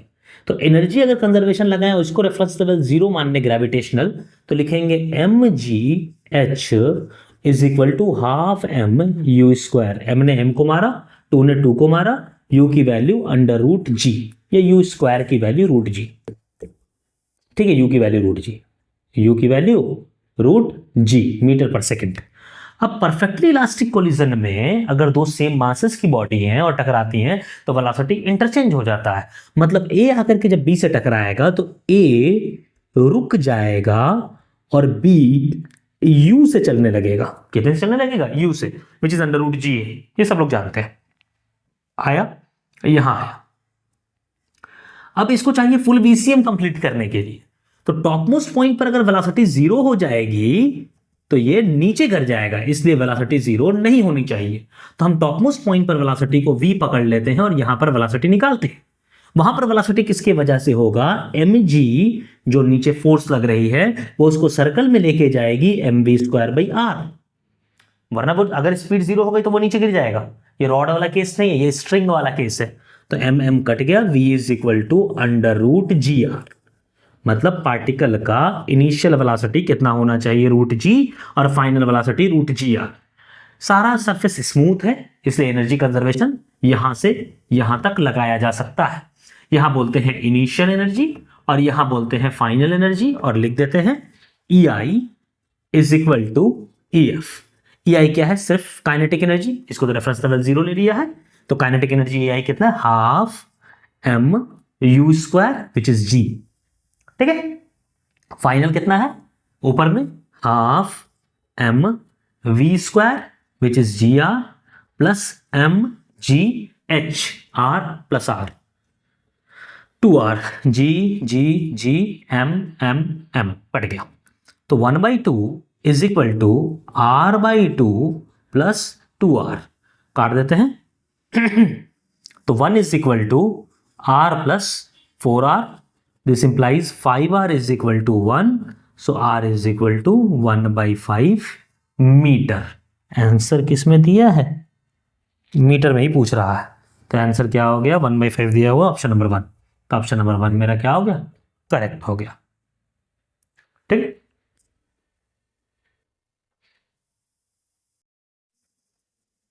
चलिए क्वेश्चन नंबर 15 देखते हैं। क्वेश्चन नंबर 15 ज्योमेट्रिकल ऑप्टिक्स का सवाल है, जिसमें आपसे कह रहा है, रीड कर लीजिए आराम से, हम बता रहे हैं। एंगल ही है, एंगल ऑफ प्रिज्म दिया हुआ है और एंगल ऑफ प्रिज्म आपसे डिमांड कर रहा है। दो प्रिज्म दिया हुआ है, प्रिज्म 1 और प्रिज्म 2। प्रिज्म 1 का आपको एंगल ऑफ प्रिज्म दिया हुआ है, रिफ्रैक्टिव इंडेक्स दिया हुआ है। प्रिज्म 2 का रिफ्रैक्टिव इंडेक्स दिया हुआ है और एंगल ऑफ प्रिज्म डिमांड कर रहा है। ये दोनों प्रिज्म थिन प्रिज्म है और दोनों को कांटेक्ट में रखा गया है। For no deviation angle of prism पूछ रहा है। तो पहले डेविएशन क्या होता है? डेविएशन होता है म्यू माइनस 1 इंटू ए। ये होता है डेविएशन, जहां म्यू प्रिज्म का रिफ्रैक्टिव इंडेक्स है, ए प्रिज्म का एंगल है। अब अगर हम प्रिज्म को रखें, ये मान लीजिए प्रिज्म 1 और ये है प्रिज्म 2, तो इससे कोई डेविएशन हुआ, फिर इससे कोई डेविएशन हुआ और लाइट ऐसे चली गई। ठीक, तो ये जो लाइट जिस रेखा में आ रही थी, अमिताभ बच्चन वाली नहीं, अपनी वाली रेखा, उस रेखा में आ रही थी, जो आ रही थी उसी रेखा में चली गई। इसका मतलब जो डेविएशन इसने कराया, इसने उसको पलट दिया। मतलब डेल्टा 1 और डेल्टा 2 दोनों बराबर होगा।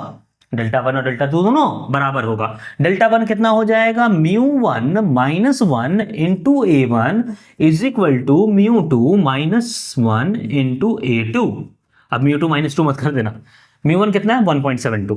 मतलब 1.72 minus 1 into A 1 is 5 is equal to mu 2 minus 1। 1.9 minus 1 into A 2 ये हो गया 0.72। मतलब 72 into 5 divided by 100 is equal to 0.9। Point हटा दिया, बाई 100 बाई 10 बाई 10 बाई 10। 8 0 0 कट गया, 9 8 9 72 8 5 40। A2 is equal to 40 by 10। 0 0 कट गया, 4 डिग्री। मतलब दूसरा जो प्रिज्म है उसका एंगल ऑफ प्रिज्म कितना होना चाहिए? 4 डिग्री होना चाहिए। ऑप्शन मैच कर ले। ऑप्शन नंबर 2 है मेरा 4 degree. So option number 2 is correct. कितना आसान क्वेश्चन था, ये क्लास 10th में पढ़ते हैं हम लोग, है ना।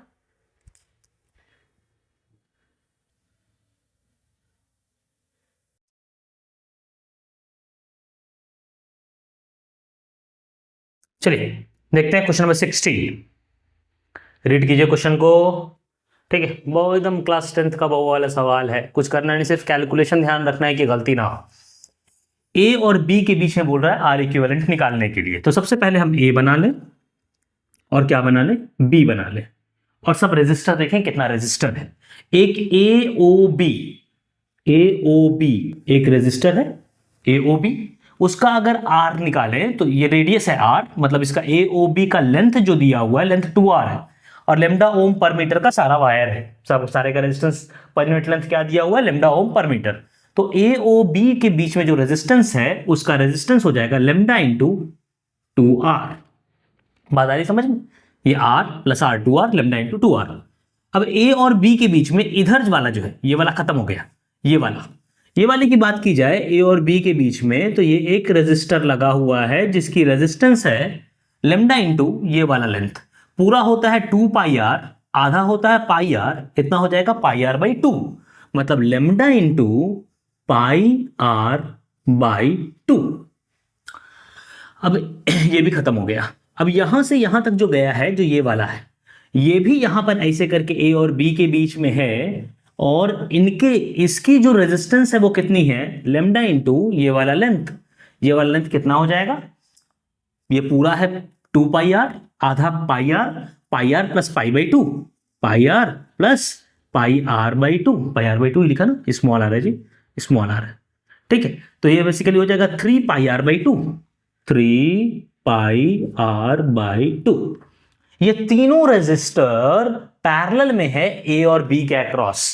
अब हमको क्या निकालना है? आर इक्विवेलेंट निकालना है। तो आर इक्विवेलेंट क्या हो जाएगा? नहीं, पैरेलल में 1 बाई आर इक्विवेलेंट होगा ना, तो 1 by r equivalent is equal to 1 by r 1 which is lambda pi are by 2 plus 1 by r 2 1 by lambda into 2r plus 1 by r 3 2 by lambda 3 pi r. जो common है उसको common ले लेते हैं। Common क्या ले लें, 1/λr common ले लिए। ये बचा क्या, 2/पाई प्लस 1/2 प्लस 2/3 पाई। अब ऑप्शन किस में दिया हुआ है, अच्छा पूरा कैलकुलेट करके दिया हुआ है, कोई नहीं। तो हम लोग क्या करेंगे यहाँ पर 1/λr मल्टीप्लाइड बाई एलसीएम क्या आ जाएगा, 3 2 6 मतलब 6 दूना 12 प्लस 2 2 2 2 2 2 2 2 2 3 3 पाई, ठीक है, प्लस 3 पाई 2 4 डिवाइडेड बाई 3 दूना 6 6 पाई, यही हो गया। देखिए 3 पाई 6 पाई 1/2 12 6 2/पाई और 4 3 2/3 पाई, बढ़िया। तो ये कितना हो गया, ये हो गया आपका आर इक्विवेलेंट डायरेक्ट कर लेते हैं, ऊपर कर लेते हैं। तो आर इक्विवेलेंट हो जाएगा 6πλr डिवाइडेड बाई 3 प्लस 16, 12 और 4 16। ऑप्शन चेक कर लेते हैं, 6πλr डिवाइडेड बाई 3 प्लस 16, ये ऑप्शन नंबर कौन सा है, ऑप्शन नंबर 2 मेरा करेक्ट है। बस कैलकुलेशन अच्छे से करना था, नहीं तो ये क्लास 10th का क्वेश्चन था, बेसिक क्वेश्चन, जिसमें आर इक्विवेलेंट पैरेलल में हम लोगों को निकालना था। चलिए आगे बढ़ेंगे। चलिए क्वेश्चन नंबर 17 देखते हैं, रीड कर लो एक बार। एसएचएम का सवाल है एनर्जी के कॉन्सेप्ट यूज करके, ठीक है, रीड कर लिए। बोल रहा है कि ऐसे लटका हुआ है, एक स्प्रिंग ए है जिससे 100 ग्राम और एक स्प्रिंग बी है जिससे 200 ग्राम, और जो स्प्रिंग कांस्टेंट ए का है 4 टाइम्स स्प्रिंग कांस्टेंट के का is equal to 3 times spring constant B का। Energy in the spring A is E, then energy in the spring B is, equilibrium में है, जाहिर सी बात है। तो डेटा को अच्छा करने के लिए हम क्या करते हैं कि 100 ग्राम को हम m मान लेते हैं और 200 ग्राम क्या हो जाएगा मेरा, 2m हो जाएगा। ये डेटा पहला अच्छा किया। उसके बाद हम स्प्रिंग कांस्टेंट जो a का है उसको k मान लेते हैं, तो स्प्रिंग कांस्टेंट जो b का है वो क्या हो जाएगा, kb is equal to 4/3 ka, मतलब 4k/3 हो जाएगा। ये पहला और दूसरे दोनों का हमने डेटा लिख लिया, ठीक है। इससे मेरा क्वेश्चन बनाना आसान हो जाएगा। अब देखिए, कोई भी अगर ब्लॉक m मास का लगा हुआ रहता तो ये स्प्रिंग कितना इलोंगेट होती इक्विलिब्रियम में, नीचे लगता mg और ऊपर लगता kx, तो क्या लिखते हम, kx is equal to mg। तो कितना इलोंगेट हो जाता है स्प्रिंग, mg/k, ये इलोंगेशन ऑफ द स्प्रिंग होता।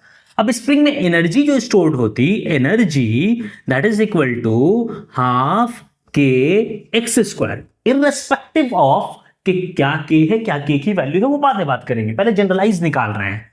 तो half kx is m²g² k cut गया, तो एनर्जी का फॉर्मूला क्या आ रहा है स्प्रिंग का, वो आ रहा है m²g²/2k। ये क्या आ गया आपका, एनर्जी का फॉर्मूला आ गया, बहुत बढ़िया। अब इसके लिए निकालते हैं energy in A which is ई है, जो वैल्यू क्या है, ई। m 100 ग्राम की जगह m पुट करते हैं, g तो g है, बाई 2 k a की जगह k पुट करते हैं। अच्छा, इसकी वैल्यू e दे रखा है, तो इसमें कितना हो जाएगा b में, तो energy in b is equal to m कितना है, 2m है, तो 4m², g तो g ही रहेगा, बाई 2 k की जगह 4k/3, 4k/3, 4 कट गया, ये हो गया 3m²g²/2k, और m²g²/2k कितना है, m²g²/2k कितना है, E है। तो एनर्जी इन B क्या हो जाएगा, spring B is 3 times E। तो हमको 100 ग्राम को फालतू का kg और ये सब में कन्वर्ट करने की जरूरत नहीं थी, सिंपल m2m ले लेना था और सॉल्व कर लेना था, उसके बाद में वैल्यूज पुट करना था। जितने भी सवाल होते हैं जो थोड़ा सा कैलकुलेटिव दिखते हैं या फिर ऐसा लगता है कि हम उसके डेटा को मान करके कुछ बना सकते हैं, तो उसके डेटा को मान करके हम लोग बनाएंगे, ठीक है। ऑप्शन चेक कर लेते हैं, ऑप्शन चेक करें तो क्वेश्चन नंबर 2 है, ऑप्शन नंबर 2 है जो 3E बता रहा है, मतलब 17 का ऑप्शन नंबर 2 करेक्ट।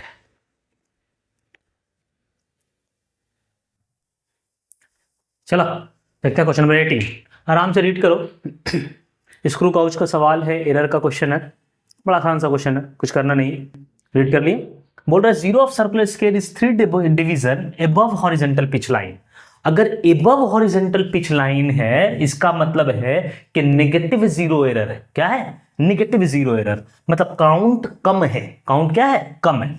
तो नेगेटिव जीरो एरर है। जैसे ही पता चलेगा कि एबव हॉरिजॉन्टल लेवल है, एबव हॉरिजॉन्टल लेवल कहने का मतलब हो गया कि हॉरिजॉन्टल पिच लाइन, तो ये नेगेटिव जीरो एरर है। अगर बिलो हॉरिजॉन्टल पिच लाइन होता तो पॉजिटिव जीरो एरर होता। नेगेटिव जीरो एरर में हम एरर को ऐड करते हैं। क्या करते हैं? ऐड करते हैं। तो अभी फिलहाल एरर को रख रहे हैं, पहले रीडिंग देख लेते हैं कि रीडिंग क्या आ रहा है। जो रीडिंग आ रही है वो क्या आ रही है? पिच स्केल रीडिंग 1 mm, मतलब 1 mm plus circular scale reading 51 multiplied by least count 0.01। हम लोग जानते हैं ना, pitch scale reading plus circular scale reading into least count, तो ये कितना हो गया? 1.51 mm। लेकिन क्योंकि डिफेक्टिव मेरे पास स्क्रू गाउज है, जो पहले से एक एरर लेकर के, और कौन सा एरर लेकर के? Negative zero error. और नेगेटिव जीरो एरर कितना है? 3 डिवीजन। 3 डिवीजन कहने का मतलब 3 into least count. 3 into least count मतलब 0.03 का mm का नेगेटिव जीरो एरर है। तो हम क्या करेंगे? जो ट्रू रीडिंग होगा, true reading that is equal to जो मेजर्ड वैल्यू जो आया है प्लस नेगेटिव जीरो एरर आया है, तो ऐड कर देंगे। एरर कितना है? 0.03, तो कितना हो गया? 1.54 mm। ऑप्शन चेक कर ले, 1.54 mm ऑप्शन नंबर 1 है, तो ऑप्शन नंबर 1 मेरा क्या हो गया? करेक्ट हो गया। आसान क्वेश्चन था, सिर्फ आपको पता क्या होना चाहिए था कि अगर हॉरिजॉन्टल पिच लाइन हॉरिजॉन्टल के ऊपर है, या zero of circular scale is above horizontal pitch line, ऊपर में है, तो क्या हो जाएगा? Negative zero error. बिलो होगा तो क्या होगा? Positive zero error. Negative zero error में ऐड करते हैं और पॉजिटिव जीरो एरर में सबट्रैक्ट करते हैं। क्वेश्चन नंबर 19 देखते हैं। ज्योमेट्रिकल ऑप्टिक्स का सवाल है, क्रिटिकल एंगल पर बेस्ड है, रीड कर लीजिए। क्या कह रहा है कि मीडियम ए से मीडियम बी में लाइट जा रहा है। Light undergoes TIR। TIR का मतलब total internal reflection. Speed of light दिया हुआ है ए में और स्पीड ऑफ लाइट दिया हुआ है बी में। क्रिटिकल एंगल का सवाल पूछ रहा है, तो क्रिटिकल एंगल क्या होगा? ठीक है, बढ़िया। तो हम जानते हैं कि रिफ्रैक्टिव इंडेक्स ए का बड़ा होगा रिफ्रैक्टिव इंडेक्स बी से, तभी तो TIR होगा, वरना TIR होगा नहीं। क्योंकि light ray goes from denser to rarer, तो it will bend away from normal. Denser से रेयरर जाएगा तभी तो अवे फ्रॉम नॉर्मल बेंड करेगा, अवे फ्रॉम नॉर्मल बेंड करेगा, बेंड करेगा, तभी तो TIR होगा, वरना TIR हो कहां से पाएगा? अगर टुवर्ड्स द नॉर्मल होगा तो TIR नहीं ना होगा। TIR का मतलब टोटल इंटरनल रिफ्लेक्शन, पूरा लाइट जाए और अंदर चला है, रिफ्रैक्शन हो ही नहीं। ठीक है, तो म्यू ए बड़ा होगा म्यू बी से। म्यू ए क्या होगा? बड़ा होगा म्यू बी से। और साइन ऑफ क्रिटिकल एंगल का फॉर्मूला होता है sine C is equal to mu B divided by mu A. Mu B divided by mu A, ये क्रिटिकल एंगल का साइन सी का sine of critical angle is equal to mu B by mu A. बढ़िया। Mu क्या होता है? Speed of light in vacuum divided by, अगर कोई भी मीडियम की बात करें तो speed of light in medium. तो साइन सी की बात करें तो साइन सी क्या हो जाएगा? Sine of C is equal to mu B which is C by V B multiplied by mu A divided by mu A, तो C by V A. यहां से सी कट गया, सी मतलब स्पीड ऑफ लाइट, ये सी मत काट देना, ये सी क्रिटिकल एंगल है और ये C speed of light. Sine C is equal to V A by V B. V A कितना दे रखा है? वी ए दे रखा है 2.4 इंटू 10 टू द पावर 8, और वी बी कितना दे रखा है? दोनों सेम यूनिट दे रखा है, 2.7 इंटू 10 पे पावर 8। 10 पे पावर 8 10 पे पावर 8 चला गया, पॉइंट चला गया, ये हो गया 24/27, 3 8 24, 3 9 27, 8/9। So sine c is equal to 8/9, so C is equal to sin inverse 8/9। अब जो बच्चा हड़बड़ा के ऑप्शन मारेगा वो तुरंत गलत मार देगा, क्योंकि उसको लगेगा कि 9/8 8/9 है और ऑप्शन नंबर 1 वो मार देगा, जो कि ऑप्शन नंबर 1 नहीं है। ये देख किसमें रखा है? साइन इनवर्स 9/8 नहीं है, साइन इनवर्स 8/9 है। हमने कैलकुलेशन एकदम सही से किया है, गलती नहीं किया है। VB/VA नहीं है, VA/VB है। तो क्या किया जाए भाई? तो जब हमको साइन सी पता है और हमको या तो टैन कॉट या कॉस के टर्म में लाना है, तो हम जानते हैं एक राइट एंगल ट्रायंगल में अगर ये एंगल सी है, ये परपेंडिकुलर है और ये हाइपोटेन्यूस है, तो ये हो जाएगा 9 9 81 माइनस 64 का रूट पाइथागोरस थ्योरम से। Perpendicular hypotenuse square minus perpendicular square, तो 64 माइनस 81, तो ये हो जाएगा 6 70 17, ये हो जाएगा रूट ऑफ 17। अब ऑप्शन चेक करते हैं, tan के टर्म में पूछ रहा है, तो tan c is equal to perpendicular by base 8 by root 17। अच्छा, ऑप्शन नंबर 2 करेक्ट है। बाकी दूसरा भी आप चेक कर सकते हो। कॉट के टर्म में पूछ रहा है तो रूट 13 तो है नहीं, कॉस के टर्म में पूछ रहा है तो कॉस c हो जाएगा रूट 17 बाई 9। तो क्या हो जाएगा आंसर मेरा, tan इनवर्स 8 बाई रूट 17। हड़बड़ाना नहीं है, ऐसा नहीं कि 8 बाई 9 आया तो हमने कुछ मिस्टेक कर दिया होगा, 9 बाई 8 होगा, मार देते हैं और आगे बढ़ जाते हैं, ऐसा नहीं करना। आराम से देखो भाई, तुमने कैलकुलेशन मिस्टेक अगर नहीं किया है तो तुम्हारा चीज सही आया है, तुमने सारी डेटा सही लिखी, सब्र से बनाया है, सुकून से बनाया है, तो सही लिखा है, 8 बाई 9 आया।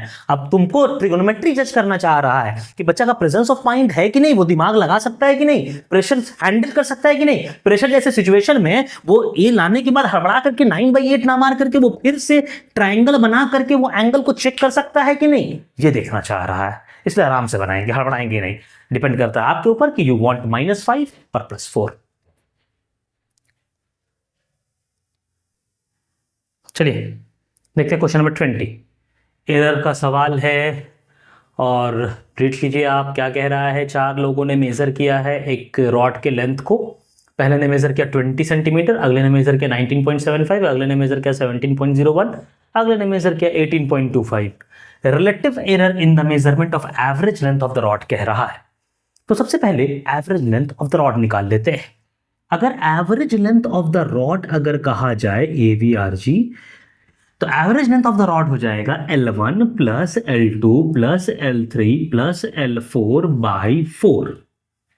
कितना है, 20 plus 19.75 plus 17.01 plus 18.25 divided by 4। 18.25 divided by 4 जोड़ लेते हैं पॉइंट वाले को, ये भी 0.00 था तो 2 डेसिमल तक लेकर के चलना होगा। सिग्निफिकेंट फिगर रूल को फॉलो करेंगे हम लोग, वहीं तक लेके चलेंगे। जोड़ लेते हैं, तो कैसे जोड़ लें, ऐसे जोड़ लें। 25 75 100 मतलब 1 हो जाएगा, तो ये 20 बन जाएगा, ये 20 और ये भी बन जाएगा 20 और ये 17.01 और ये है 18.25, तो ये 18 हो जाएगा डिवाइडेड बाई 4। 0.75 को 25 से जोड़ दिया हमने। 20 20 40, 10 50, 10 60, 68 69 70, 75.01 75.01 डिवाइडेड बाई 4। सही से करा ना, 20 20 40, 10 50, 10 60, 70 70 75, सही है, डिवाइडेड बाई 4। ये कितना हो जाएगा, 4 एकम 4, 5 6 7, 8 चौका 32, 32 33 34 35, पॉइंट 7 चौका 28 29 30 और 24 8 दिया नहीं 24 6 चौका 24। सही करा ना, देख लेते हैं। 24 4, हाथ मेरा 2, 7 चौका 28 29 के 0, हाथ मेरा 3, 8 चौका 32 32 5, हाथ मेरा 35 के 5, हाथ मेरा 3, ये 4 कम 4 3 7, सही 18.75। ये क्या आ गया, L एवरेज आ गया। ये क्या आ गया, L एवरेज। कैलकुलेशन एरर नहीं होना चाहिए इसलिए हम कर रहा है। बढ़िया, बहुत बढ़िया। अब क्या बोल रहा है, relative error in the measurement of average length. Average length major करने में कितना रिलेटिव एरर हुआ है, तो इसमें कितना एरर हुआ है। ये बेचारा भी तो एरर किया है, कितना एरर किया है, एक्चुअली इतनी वैल्यू। अगर तीनों का एवरेज मिलाए तो इतनी वैल्यू, इन्होंने मेजर किया है इतना, और एरर हमेशा पॉजिटिव होता है। तो 20 माइनस 18.76 यहीं पर लिख दें क्या डायरेक्ट। अच्छा नीचे लिख दे, क्या लिख देते हैं, डेल्टा L1 उसने कितना एरर किया, 20 minus 18.76 which is 1.24 metre error है इसका।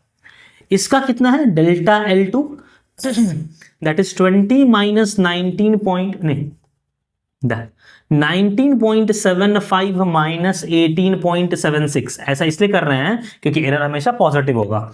सब्सट्रैक्ट करेंगे तो कितना हो जाएगा, ये तो ये 1 के करीब आ रहा है, 18.76 हाँ चलेगा, ठीक है। 18.76 हम काट दे क्या, डायरेक्ट 1 लिख दे क्या, नहीं लिख लेते हैं 0.99 ऐसा कर लेते हैं, ठीक है चलेगा। डेल्टा L3 0.99 ही होगा ना जी, देख लो 19 18 गया तो एक बचा 1.75 और 0.76 चला गया, एक बच गया है तो ये क्या 0.99। इसमें देख लें, इसमें देख लेंगे 18.76 माइनस 17.01 तो 17 1 18 1.75 मीटर। डेल्टा L4 की बात करें तो 18.76 माइनस 18.25 तो ये कितना हो जाएगा 5 6 1 7 2 5 6 7 18 18 कट गया। ठीक है, ये एरर आया पहले वाले का, ये एरर आया दूसरे वाले का, ये तीसरे वाले का, ये चौथे वाले का। अब एरर का हम क्या लेते हैं, एवरेज लेते हैं।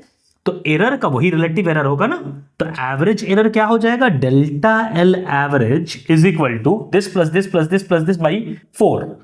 1.24 plus 0.99 plus 1.75 plus 0.51 divided by 4। जोड़ ले गलती ना हो।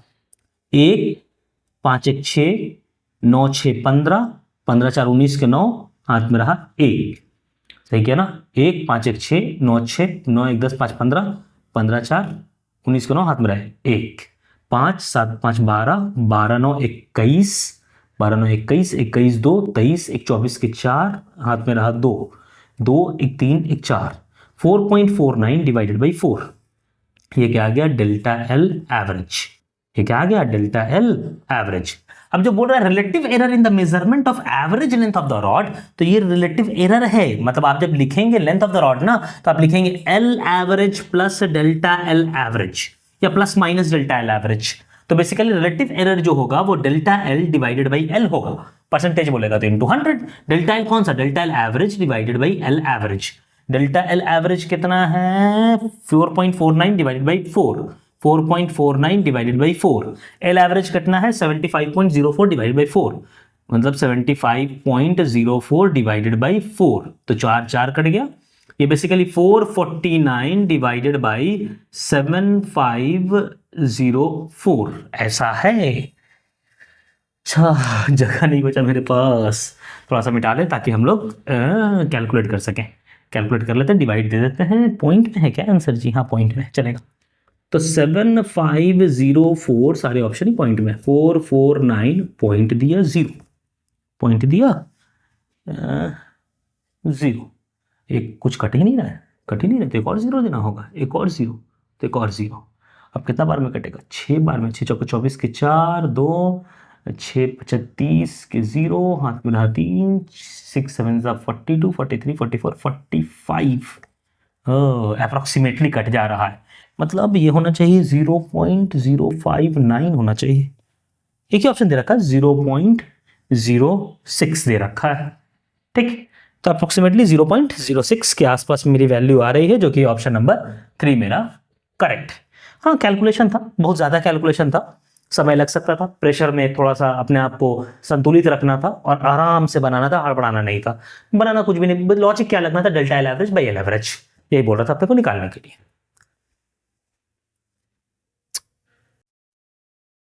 चलिए क्वेश्चन नंबर 21 देखते हैं, रीड कर लो। ईएमआई का सवाल है। मोशनल ईएमएफ, रोटेटिंग ईएमएफ है, बेसिकली रोटेटिंग ईएमएफ ही बोलना सही होगा। एक पेंडुलम है जिसको रिलीज कर दिया गया 60 डिग्री एंगल से। ये आएगा आएगा आएगा जाएगा, फिर 60 डिग्री पर जाएगा, फिर जाएगा 60 डिग्री, फिर जाएगा 60 डिग्री, ऐसे ऑसिलेट करता रहेगा। लेकिन जो रॉड से ये बंधा हुआ है ना, लगा हुआ है, वो रॉड मेटेलिक रॉड, तो और उसको मैग्नेटिक फील्ड अंदर में 2 टेस्ला दिया हुआ है। लेंथ दिया हुआ है 10 सेंटीमीटर, मास दिया हुआ है 10 ग्राम। बोल रहे हैं maximum induced EMF between point of suspension, ये कहलाएगा point of suspension, and oscillation, ये कहलाएगा ऑसिलेशन, इज मिली वोल्ट में दिया हुआ है। ये पूछ रहा है मैक्सिमम ईएमएफ। तो बताइए ये जो ईएमएफ होता है मोशनल ईएमएफ, वो ईएमएफ क्या होता है, V cross B dot L। तो मैक्सिमम तब होगा जब V, ईएमएफ मैक्सिमम तब होगा जब V मैक्सिमम होगा। और यहां पर क्योंकि VBL ऐसे वाला VBL मोशनल ईएमएफ नहीं है, यहां रोटेटिंग ईएमएफ है। जो रोटेटिंग ईएमएफ आता है वो क्या आता है, rotating EMF B omega L square by 2, B omega L square by 2। आप खुद सोचो, जहां पर ओमेगा मैक्सिमम होगा वहीं पर ईएमएफ क्या होगा, मैक्सिमम होगा।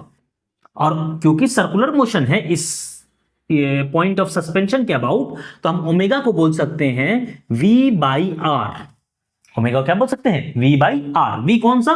इस वाले का अगर v हम लिखें तो क्या लिख सकते हैं? E is equal to b, v by r मतलब v by L, b omega v by L 2l into L square, L cut गया, ये b v l बाई 2 हर एक इंस्टेंट पर, हर एक इंस्टेंट पर।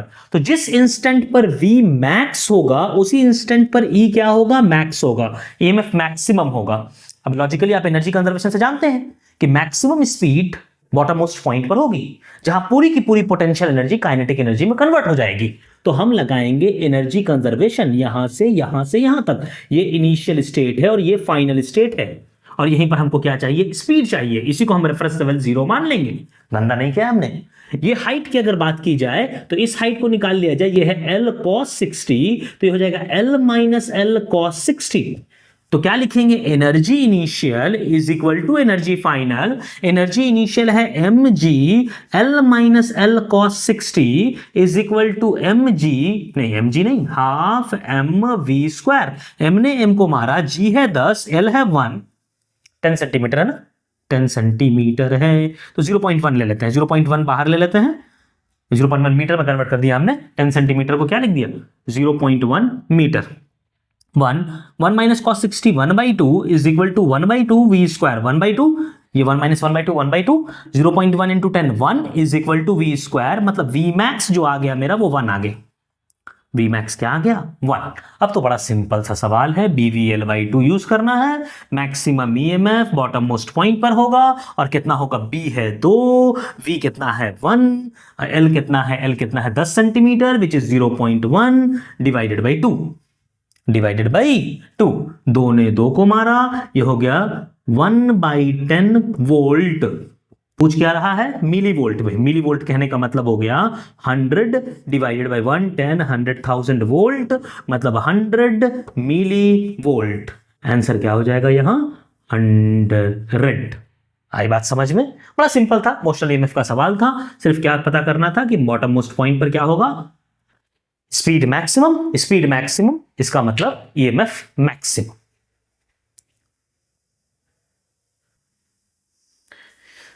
आ जाओ, question number 22, combination of capacitor का सवाल है, रीड कर लीजिए।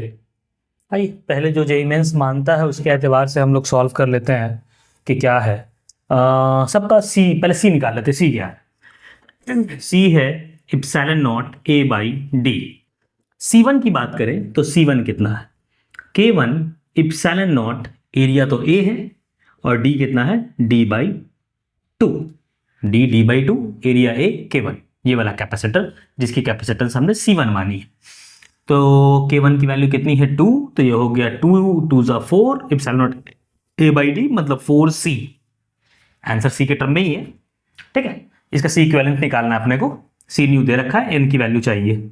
C2 की बात करें, इसको अगर C2 मान लें तो हो जाएगा K2 इप्सिलॉन नॉट, A कितना है? आधा है, A/2 बाई D/2, तो 2 2 कट गया। K2 कितना है? 3, तो ये है बेसिकली 3C।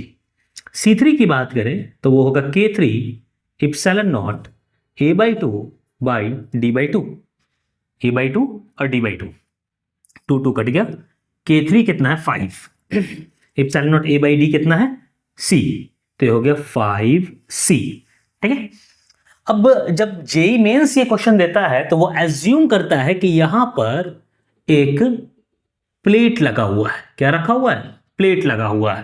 प्लेट लगा हुआ है इसलिए जो सर्किट बनेगा, मान लीजिए इसको मान लेते हैं हम P और इसको मान लेते हैं Q, तो P और Q के बीच में जो सर्किट बनेगा वो कैसा बनेगा? देखिए, ये C2 और C3 पैरेलल में हो जाएगा। C2 और C3 किस में हो जाएगा? पैरेलल में। और C1 किस में हो जाएगा? उसके साथ सीरीज में। ये C2, C3 और C1, और अब इनके बीच में C इक्विवेलेंट निकालना होगा। तो अगर C इक्विवेलेंट निकाले तो इन दोनों का C2 C3 पैरेलल में है तो सीरीज की तरह ऐड कर देंगे। इनका जो C इक्विवेलेंट हो जाएगा वो क्या हो जाएगा?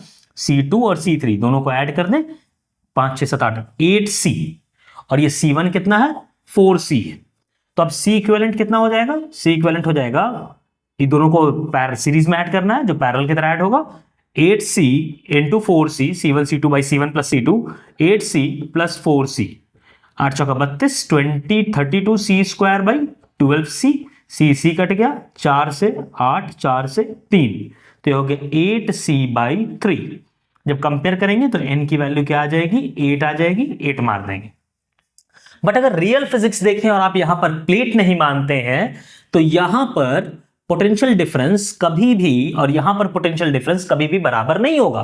क्यों? क्योंकि dv जो होता है वो minus E dot D R होता है, minus E dot D R होता है।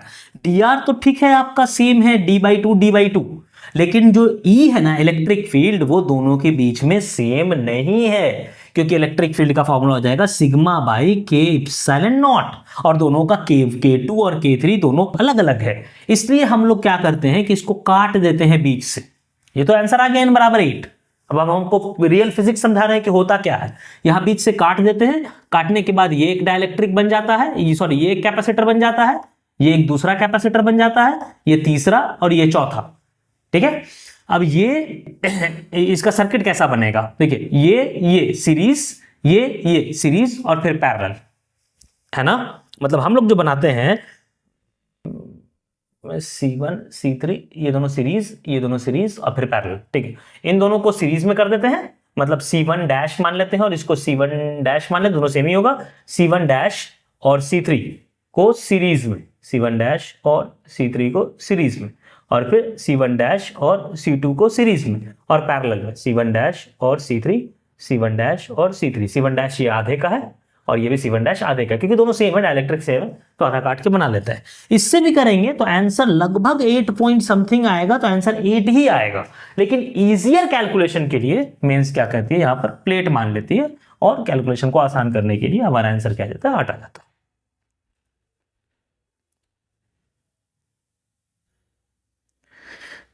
क्वेश्चन नंबर 23 चेक कीजिए। इलेक्ट्रोमैग्नेटिक वेव का सवाल है और हमसे पूछ रहा है एवरेज पावर निकालने के लिए, लेकिन यूनिट जो दे रखा है वो वॉट पर मीटर स्क्वायर में दे रखा है। ठीक है, रीड कर लीजिए आराम से। वॉट पर मीटर स्क्वायर मतलब इंटेंसिटी होता है क्या, वॉट पर मीटर स्क्वायर। इंटेंसिटी क्या होता है, वॉट पर मीटर स्क्वायर। हम अगर इंटेंसिटी एवरेज की बात करें तो 1/2 epsilon nought E square into C होता है, और ये average power per unit area, per unit area मतलब 1 मीटर स्क्वायर, यही हो जाएगा ना। Intensity average is equal to power average per unit area. अगर एरिया को 1 मीटर स्क्वायर रखेंगे तो मेरा क्या निकल जाएगा, average power is equal to intensity average into 1 metre square, है ना। लेकिन हमसे पूछ रहा है average power per unit area, per unit area मतलब इंटेंसिटी पूछा जा रहा है, यूनिट देख लिया जाएगा। तो 1/2 epsilon nought E square multiplied by C, C is 1/√of mu nought epsilon nought. कितना बार पढ़े हम लोग, speed of light √1/√μ nought epsilon nought. अब इसको देखा जाए तो एक इप्सिलॉन नॉट कट करके क्या हो जाएगा, E square, E basically E nought square by 2 into √of epsilon nought by mu nought, and mu nought by epsilon nought is 377, मतलब E nought square by 2 into 1/377। ठीक है, ई नॉट कितना है, ये है E nought maximum EMF which is E nought square into C, P average 377 divided by 377 divide root 377 का square 377 divided by 2 into 377, ये दोनों कट गया, आंसर क्या आ गया 1/2 इज इक्वल टू 1/α। वॉट पर मीटर स्क्वायर ही आया तो अल्फा की वैल्यू क्या आ गई 2। अब बच्चा सोचता होगा सर इप्सिलॉन नॉट ई आरएमएस का स्क्वायर इंटू सी होता है ना, अरे ई आरएमएस पुट करेंगे तो ई आरएमएस क्या होता है, ई नॉट बाई √2 पुट करेगा तो ई नॉट स्क्वायर बाई 2, तो सही तो फॉर्मूला है। ठीक है, बस ये ध्यान में देना कि ये वॉट पर मीटर स्क्वायर पूछ रहा है, 1 मीटर स्क्वायर में पावर पूछ रहा है।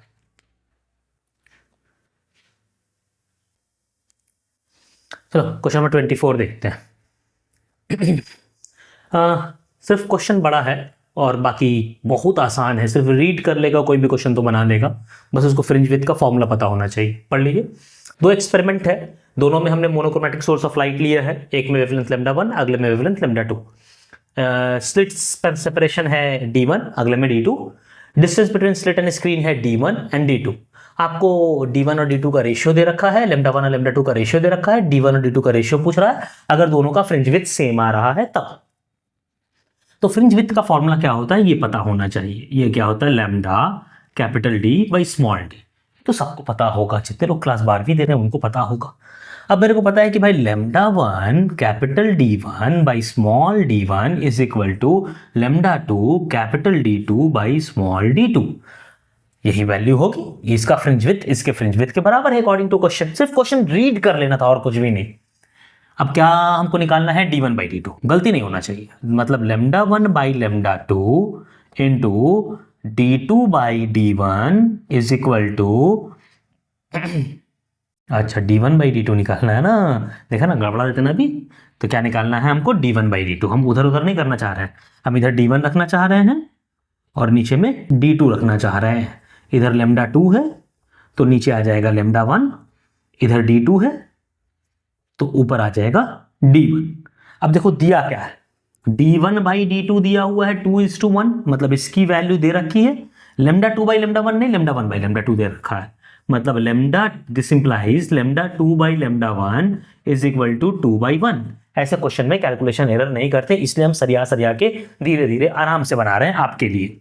लैम्डा 2 बाई लैम्डा 1 की वैल्यू है 2 बाई 1, D1 बाई D2 की वैल्यू है 2 बाई 1, 2 बाई 1। तो capital D1 by capital D2 कितना हो जाएगा, 4। तो आंसर 4 मारिएगा और 4 नंबर लेके बढ़ जाइए।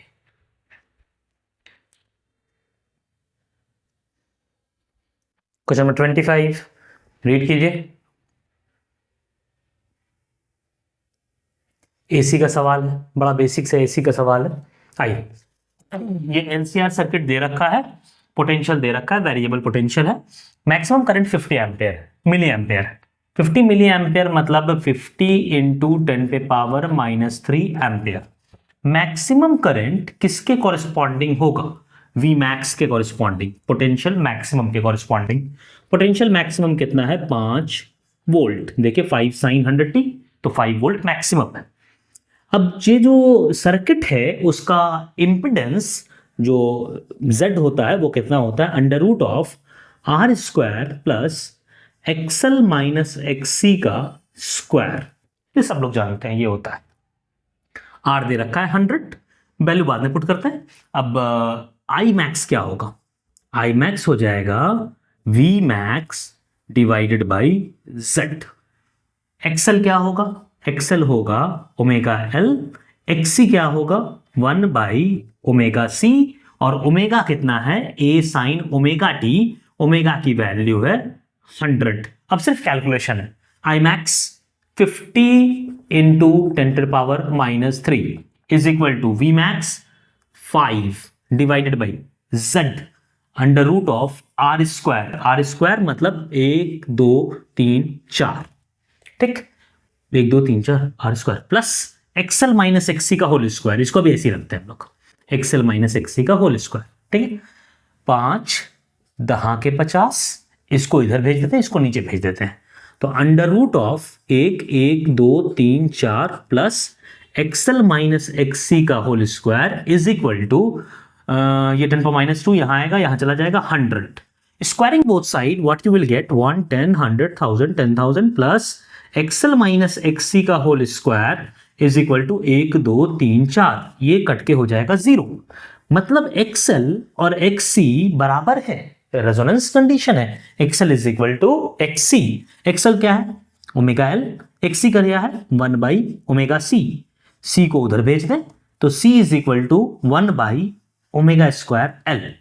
ओमेगा की वैल्यू कितनी है 100, तो 1 बाई 100 इंटू 100 इंटू L की वैल्यू कितनी है 2। किसमें पूछ रहा है, कैपेसिटेंस, माइक्रोफैराड में। मतलब अगर हम 100 से मल्टीप्लाई कर दें और 100 से डिवाइड दे दें तो ये 2 2 4 2 6 ऊपर माइक्रो बना देगा। मतलब C is equal to 100 by 2 microfarad which is 50 microfarad. Answer कितना हो गया 50 हमारा आंसर हो गया। और ये मेरे 23 जनवरी मॉर्निंग शिफ्ट के पेपर को कंप्लीट करता है। तो देखा कितना आसान था। कुछ कुछ क्वेश्चन ऐसे थे जिनको आप आराम से बना सकते थे बिना बुद्धि लगाए हुए, बहुत ज़्यादा बुद्धि लगाए हुए। कुछ क्वेश्चंस थे जो थोड़ा कैलकुलेटिव थे, उनको जोड़ने घटाने में थोड़ा मिस्टेक्स हो सकता था। इसलिए हम एक सेफ हैंड लेकर के चलते हैं और ये चीज़ सोचते हैं कि 20 नंबर प्लस माइनस 20 मार्क्स को हम लेकर के चलते हैं, लेकिन 80 नंबर तो कोई भी ला सकता है। और आप जानते हैं कि अगर फिजिक्स में 80 मार्क्स अगर इस पेपर में लेकर के आते हैं तो आपका 99 परसेंटाइल तो फिक्स था। और प्लस आपको एक अच्छा बैकबोन मिल जाता केमिस्ट्री और मैथमेटिक्स के लिए, जिसको तीनों को मिला करके आप एक अच्छा 150 और 160 प्लस आप ला सकते थे। तो इस पेपर में लाया जा सकता था। अगर नहीं आया है कोई दिक्कत वाली बात नहीं है, और मेहनत कीजिए और इम्प्रूव कीजिए, अप्रैल शिफ्ट में जरूर आएगा। चलिए पढ़ते रहिए, मचाते रहिए।